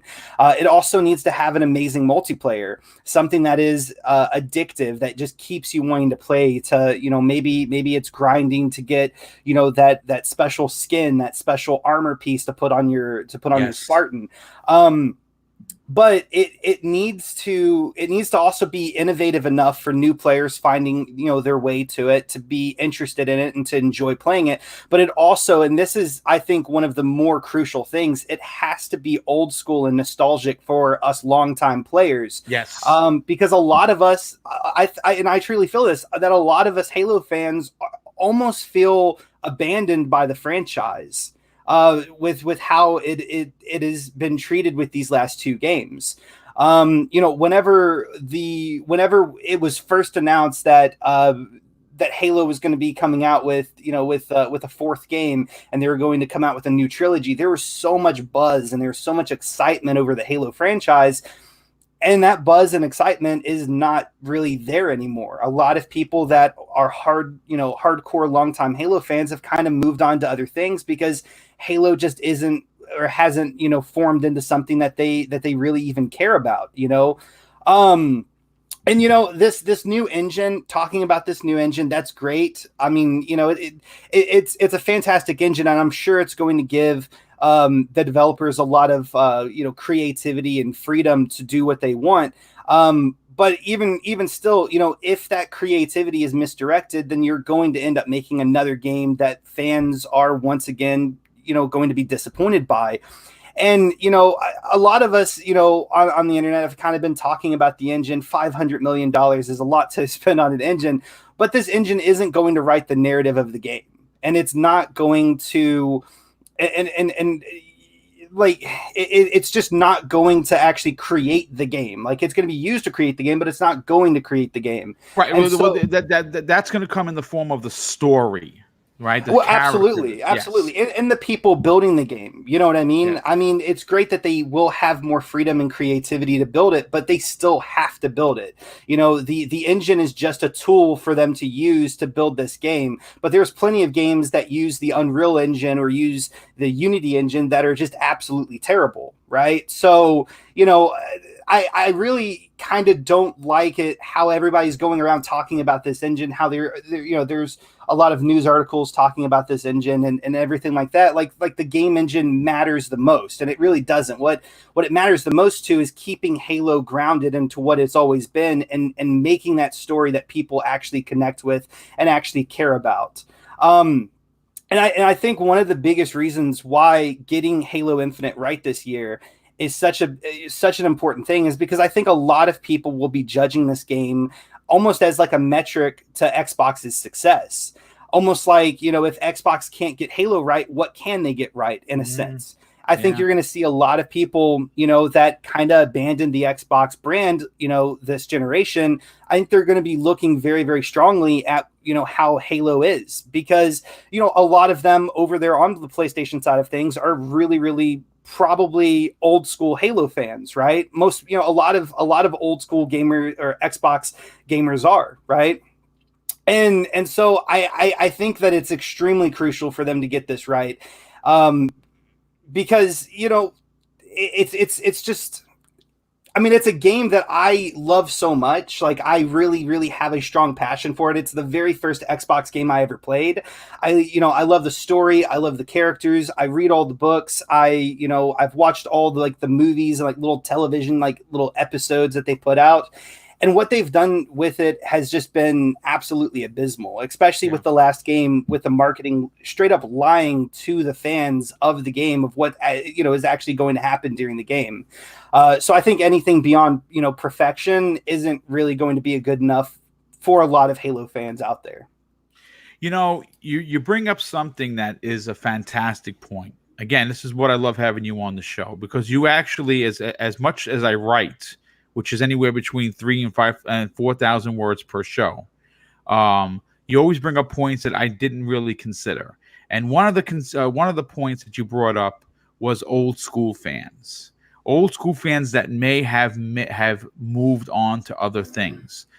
Those old school fans that may have moved on may be a part of that 30 million that Gaming Forte constantly brings up that went over to the PlayStation brand because of price and power. And you brought up another point. These gamers, maybe they're not hardcore gamers, right? But maybe they're Halo fans and they're watching. And if you can put a 90 plus meta Halo game out there with a new graphics engine, a story centered around the Master Chief the way it needs to be, changes in the ideology of the franchise like we saw in Gears 5. You put all of those pretty colors into this painting, I think you're going to get a masterpiece. And with said masterpiece, 90 meta, right? Master Chief front and center, right? New ways to play Halo, right? Not just standard corridor shooter like we've had in the past iterations, where you're going to have that, but you're also going to have a new way to experience Halo with a wider, more semi-open world area for Chief to explore, right? You put all of those ingredients into this cake that we're baking, and then you turn around and say, well, we have a console that's $300. And oh, P.S., by the way, there's 3 months of Xbox Game Pass when you buy said console. And you say, when you buy the console, that Halo 90 meta delicious cake that we're all cutting up and eating right now with a nice hot cup of Italian coffee, right? You're going to be able to move those PlayStation 4 and / PlayStation players back to the Xbox brand because of why? Well, you're going to have a potential of an incredible Halo game that feels old school and new school at the same time. But you're also going to have an entry model console that plays at 1440p, but gives you 60 FPS. Price, AAA game equals winner, in my opinion. So great points. Hyena Den, I have to come to you on this because obviously, we know that you are a diehard Xbox fan, and you can't mention the Xbox without immediately thinking of that guy that's right on the screen, the Master Chief, right? I think Master Chief is synonymous with the Xbox brand, the same way Mario is with Nintendo, and let's say Kratos is with God of War, Nathan Drake, whoever you want to put up there as your PlayStation character of the brand, right? This game has to be good. In fact, I would dare say it can't be anything less than the greatest Halo title in the history of the franchise. And I say that because of everything I already said and what Zemi put on top of what we've been discussing since talk started. The Master Chief is a character that needs to be put back on the pedestal where he stayed for many years. Unfortunately, Halo 4 and Halo 5 were not great. They were good. They just weren't great. This new engine, this new Halo, this new story centered around the Master Chief that we know we all want, literally needs to be perfection. But I'm interested to hear your opinion. How important is Master Chief's return to greatness for not only the Xbox platform, not only the Xbox community, but the Xbox Series X moving forward?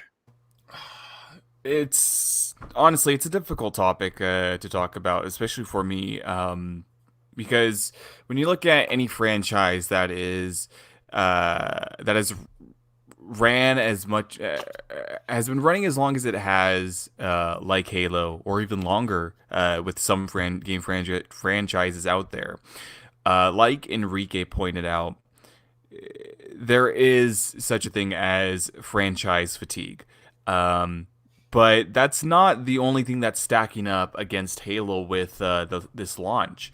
You have franchise fatigue that's going up against Halo Infinite. You have the people that do not like what 343 has put forth with the previous Halo games for Halo Infinite. You have the previous points that I've brought up about creative diversity with games. So for the long time Halo diehards, they want to see a very specific type of Halo game, and there's nothing wrong with that. I'm the same way with Forza, to be completely honest. Well, Motorsport, that is. So with the diehard Halo fans, when it comes to taking creative risks, if they deviate too far from the older Halos, it hasn't gone. That's some of the stuff that hasn't gone well with that community in the first place, with Halo 5 and the people running and making it more into Call of Duty and this and that. We've heard the whole shebang many times over. So that's another thing that's going against Halo Infinite. And the biggest thing is, this is a Halo game that's launching with an Xbox console for the first time in what, like 17 years? Yeah, 19 years. It's been almost 2 decades. There's a lot of things going against this title that I don't think.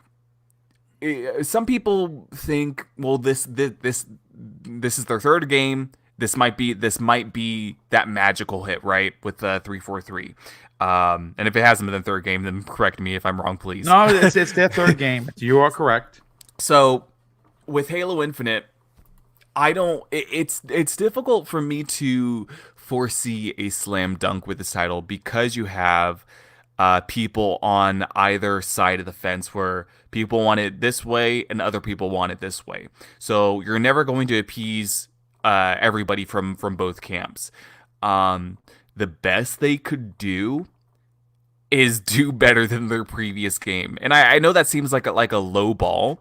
No, but it makes sense. So you're not saying something that's so outrageous that we can't understand it. Be better than you were before. Absolutely. Yeah, and again, it's so, when I look at the Halo community, and I see them the same way as the Forza community, to be completely honest. Like, I hear a lot of people shouting about stuff, and I'm tuning out. I don't want to listen anymore. Everybody's screaming at something. And it's, again, everybody has their own opinion as to why they want things the certain way, but it's because of that where Halo is in the predicament that it's in, because people are on multiple different fences. So you just can't appease everybody. And like, it's, I don't know, man. Like, for me, I've already told people I'm not a Halo person. It's not really my thing, honestly. If honestly, I know I'll probably make a lot of people angry at me in the comments, so that's fine. I anger PlayStation and Xbox guys all the time. But if Obsidian made a Halo game, I'd play that. I would absolutely play a Halo game that was like a deep narrative RPG. That would be amazing for me. But Halo, as it stands in its current iteration, isn't something that I'm interested in. It's nice to see. It's nice to see for the fans, but the best that they could do, I honestly, as far as Metacritic and public perception and optics and this and that, is just to make a good Halo game. Because for a lot of people, and these actually might be just the vocal minority, is that Halo 5 is not a good game, Halo 4 is not a good game. So if you can do better than what you previously made, that's a step in the right direction. But maybe there's a lot more writing onto this that I'm looking into, because it's launching with an Xbox console and it's starting off a new generation where Halo Infinite needs to be above and beyond anything else that Xbox is putting out. But I don't actually think that's going to be the game that's going to do it. It's outside of Halo, in my mind. The best game that Microsoft will probably put out for next generation, I think, is either going to come from Playground Games, Ninja Theory, or The Initiative. Obsidian, maybe. Again, it depends. And I love Obsidian to death. But Halo, I think, 343, I think, has solidified their public perception when it comes to, the public. You can't win them over with some people. You might win them over with others. It's a very wishy-washy topic, and I think, again, for as long as some of these games franchises have been running, that's how a lot of people just see them. Not just Halo. You look at the Uncharted series, right? Some people are like, well, I don't want to see another Uncharted from from Sony, but a lot of people do. Some people want to see Uncharted made a completely different way. As a matter of fact, it's funny you should mention Uncharted because I'm going to be talking about a really awesome story regarding the Uncharted franchise on tomorrow's Breakfast with Boom. I think everyone needs to tune in for that because, yes, we will be talking about Sony. As a matter of fact, we're going to be talking about Spider-Man 2 as well. So if you're into Sony games, if you are someone that flies that flag and you want to tune in tomorrow's show, you're going to be very interested to know that it's going to be a very heavy Sony show. But keep going, sir. Yeah, it's just, again, I've over the years and on YouTube, I've watched the Halo community very closely, screaming at each other. So again, it's just if that's the type of community that's been fostered over the years, and those communities are very prevalent in franchises that have long histories. It's always going to be a wishy-washy thing with them because that's just what's been incubated over the years in the franchise. I know people in this chat, I hear it 1,000 again. I hear it all the time. I don't know what I'm talking about because I only play racing games. I guarantee you, I've 100% of more games than you have. So, I personally, I would not go there. But again, I'm only speaking from what I see from this community on YouTube, Twitter, and everywhere else. The Halo community is very, very vocal. So it's very vocal. It's very split. But you know what I want to add to your point, okay? I want to add to your point this. All we have to do is hearken back to Call of Duty Modern Warfare that was just released by Infinity Ward. Now, obviously, there are a couple of similarities here that I want to bring out. Okay. Now, what you were saying about the Halo community being very fickle is the truth. Okay. You have a community that I don't want to necessarily say that I'm going to sit here and give you a side-by-side guaranteed 50% goes this way, 50% goes the other way. I'm not going to do that. But I am going to say that there is a large portion of the community that enjoy Halo for its incredible single-player campaign, right? The story, the use of Master Chief, the lore building, the new worlds, the new characters. People live for that. I'm one of those people. I love single player campaigns. It's probably because I'm a lot older than many people in the chat and especially on this panel. And I grew up with being a single player mentality type gamer. That's what it was back in the days, and that's what I grew up with. Now, sure, do I play multiplayer? Yes, but at a very low percentage as opposed to the single-player campaign. Now, for Halo 2, Halo 3, my brother Neo Mental and I spent hundreds of hours teaming up against others, playing Halo multiplayer. And the other camp is the Halo multiplayer faction of the franchise that enjoys multiplayer and it being based on Halo. Why I compare it to the new Call of Duty is because not only did the community get a new engine that's powering the new Call of Duty, the same way the Slipspace engine is going to power the new Halo, which gave incredible graphics.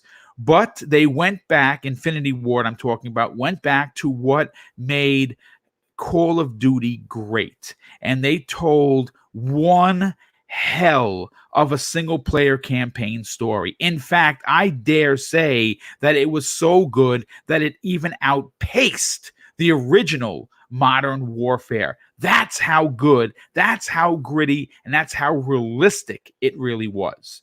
And I'm comparing it to Halo because not only did Infinity Ward create this new game engine for the new for Modern Warfare, for an aging and long in the tooth franchise that did extremely well, 343 Industries is doing the same thing for Halo, and they're going to bring back what made Halo great back in the days with their multiplayer, the same way Call of Duty went back to what made multiplayer great. So I have a very strong suspicion that even though they may not look like each other or work with one another, I think that the team at 343 Industries is certainly looking at the success of Infinity Ward's Call of Duty Modern Warfare and saying if they can do it, because Call of Duty may not be as old as Halo, but it is long in the tooth, and it is an aging franchise that had a lot of people on the fence about buying. And they really went back to the roots of what made Call of Duty incredible. A strong single player with an incredible new engine and a story to match, and then they fixed whatever was wrong and broken with the multiplayer before it, and they made it just as good as the original Modern Warfare multiplayer that pretty much defined the multiplayer genre. And I think that, and I have faith. Maybe a lot of people in the chat are like, "Well, boom, I don't know. They screwed up with 2 games. They're probably going to screw up again."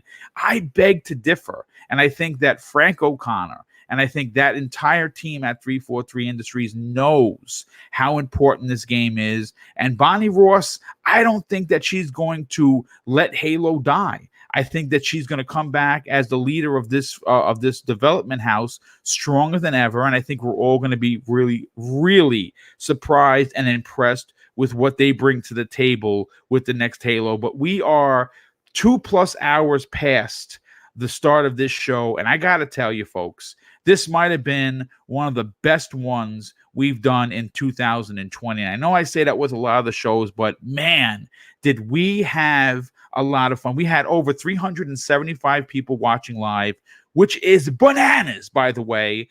And you two guys, Zemi and Hyena, completely knocked it out of the park with your comments and your theories and your opinions on the Xbox brand. And I cannot thank you enough for spending 2 hours of your time to be here. So let's get into the outros. We get everybody out of here to continue on with their awesome Thursday. Zemi, once again, having you a part of this show has been a real treat for me personally, and I enjoy working with you on a weekly basis. And of course, your content creation that you do for your YouTube channel always impresses. Please tell everyone where they can follow you on social media, but more importantly, check out your outstanding YouTube channel. Well, Boom, thank you so much. And like I always say, but I always mean it. Thank you so much for allowing me to come on this show every single week. I really appreciate it. I love talking about Xbox. And so thank you for that. And thank you for setting up this amazing show with all these fantastic topics.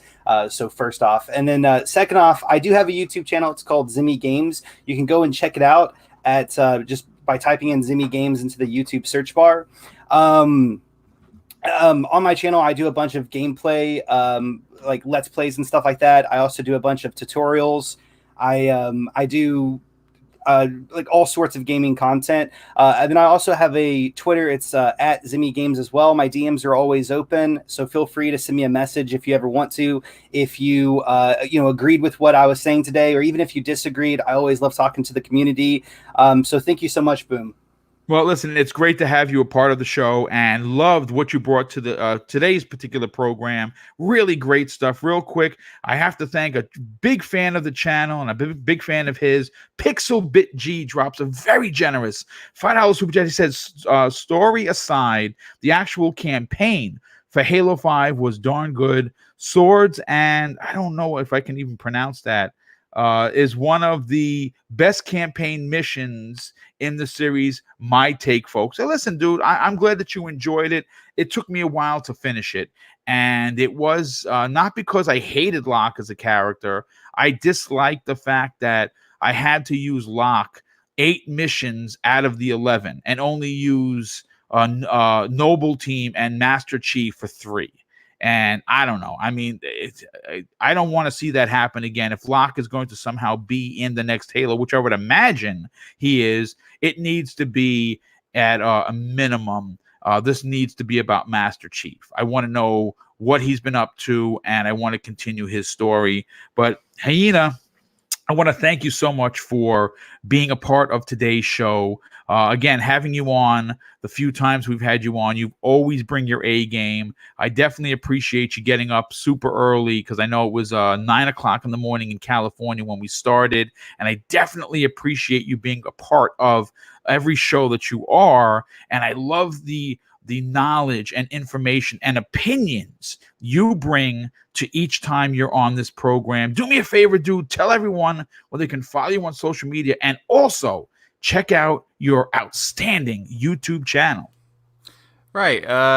So thank you again for having me. I know it's super early in the morning, but whenever I can make it, it's always a blast to talk games with everybody that's on the panel. If anybody disagreed with me in the chat about Halo, which is most likely the thing that people disagreed with me about, as they always do, definitely contact me on Twitter and tell me why you disagree, because it's definitely better than just saying, well, you're wrong about that topic. I like learning about stuff. I like researching stuff, and I like hearing other people's opinions on things. That's why I watch so many different podcasts out there that isn't just Xbox. It's PlayStation centric, Nintendo centric, Xbox. It's everything in between. I like hearing people's opinions. So if you disagree with anything that I've said, definitely hit me up on Twitter and say why, and we can have a discussion going on about that. And my Twitter handle is HyenadenXBL. That's where I usually post games I've beaten this year, which I've been doing video montages for, which, surprise, surprise, only one of them's a racing game and the other isn't. But also, Twitter is where I show off some of the stuff I make art related wise. A lot of them is thumbnails for my YouTube channel. So whenever I do upload a video on YouTube, which is probably once every 6 years, you can see stuff that I'm incubating in the background. I like making thumbnails. They take forever to make. I have 2 in the background I've already made for upcoming videos. One of them is Forza related, because I need to do some housekeeping on that in the community and clear some things up.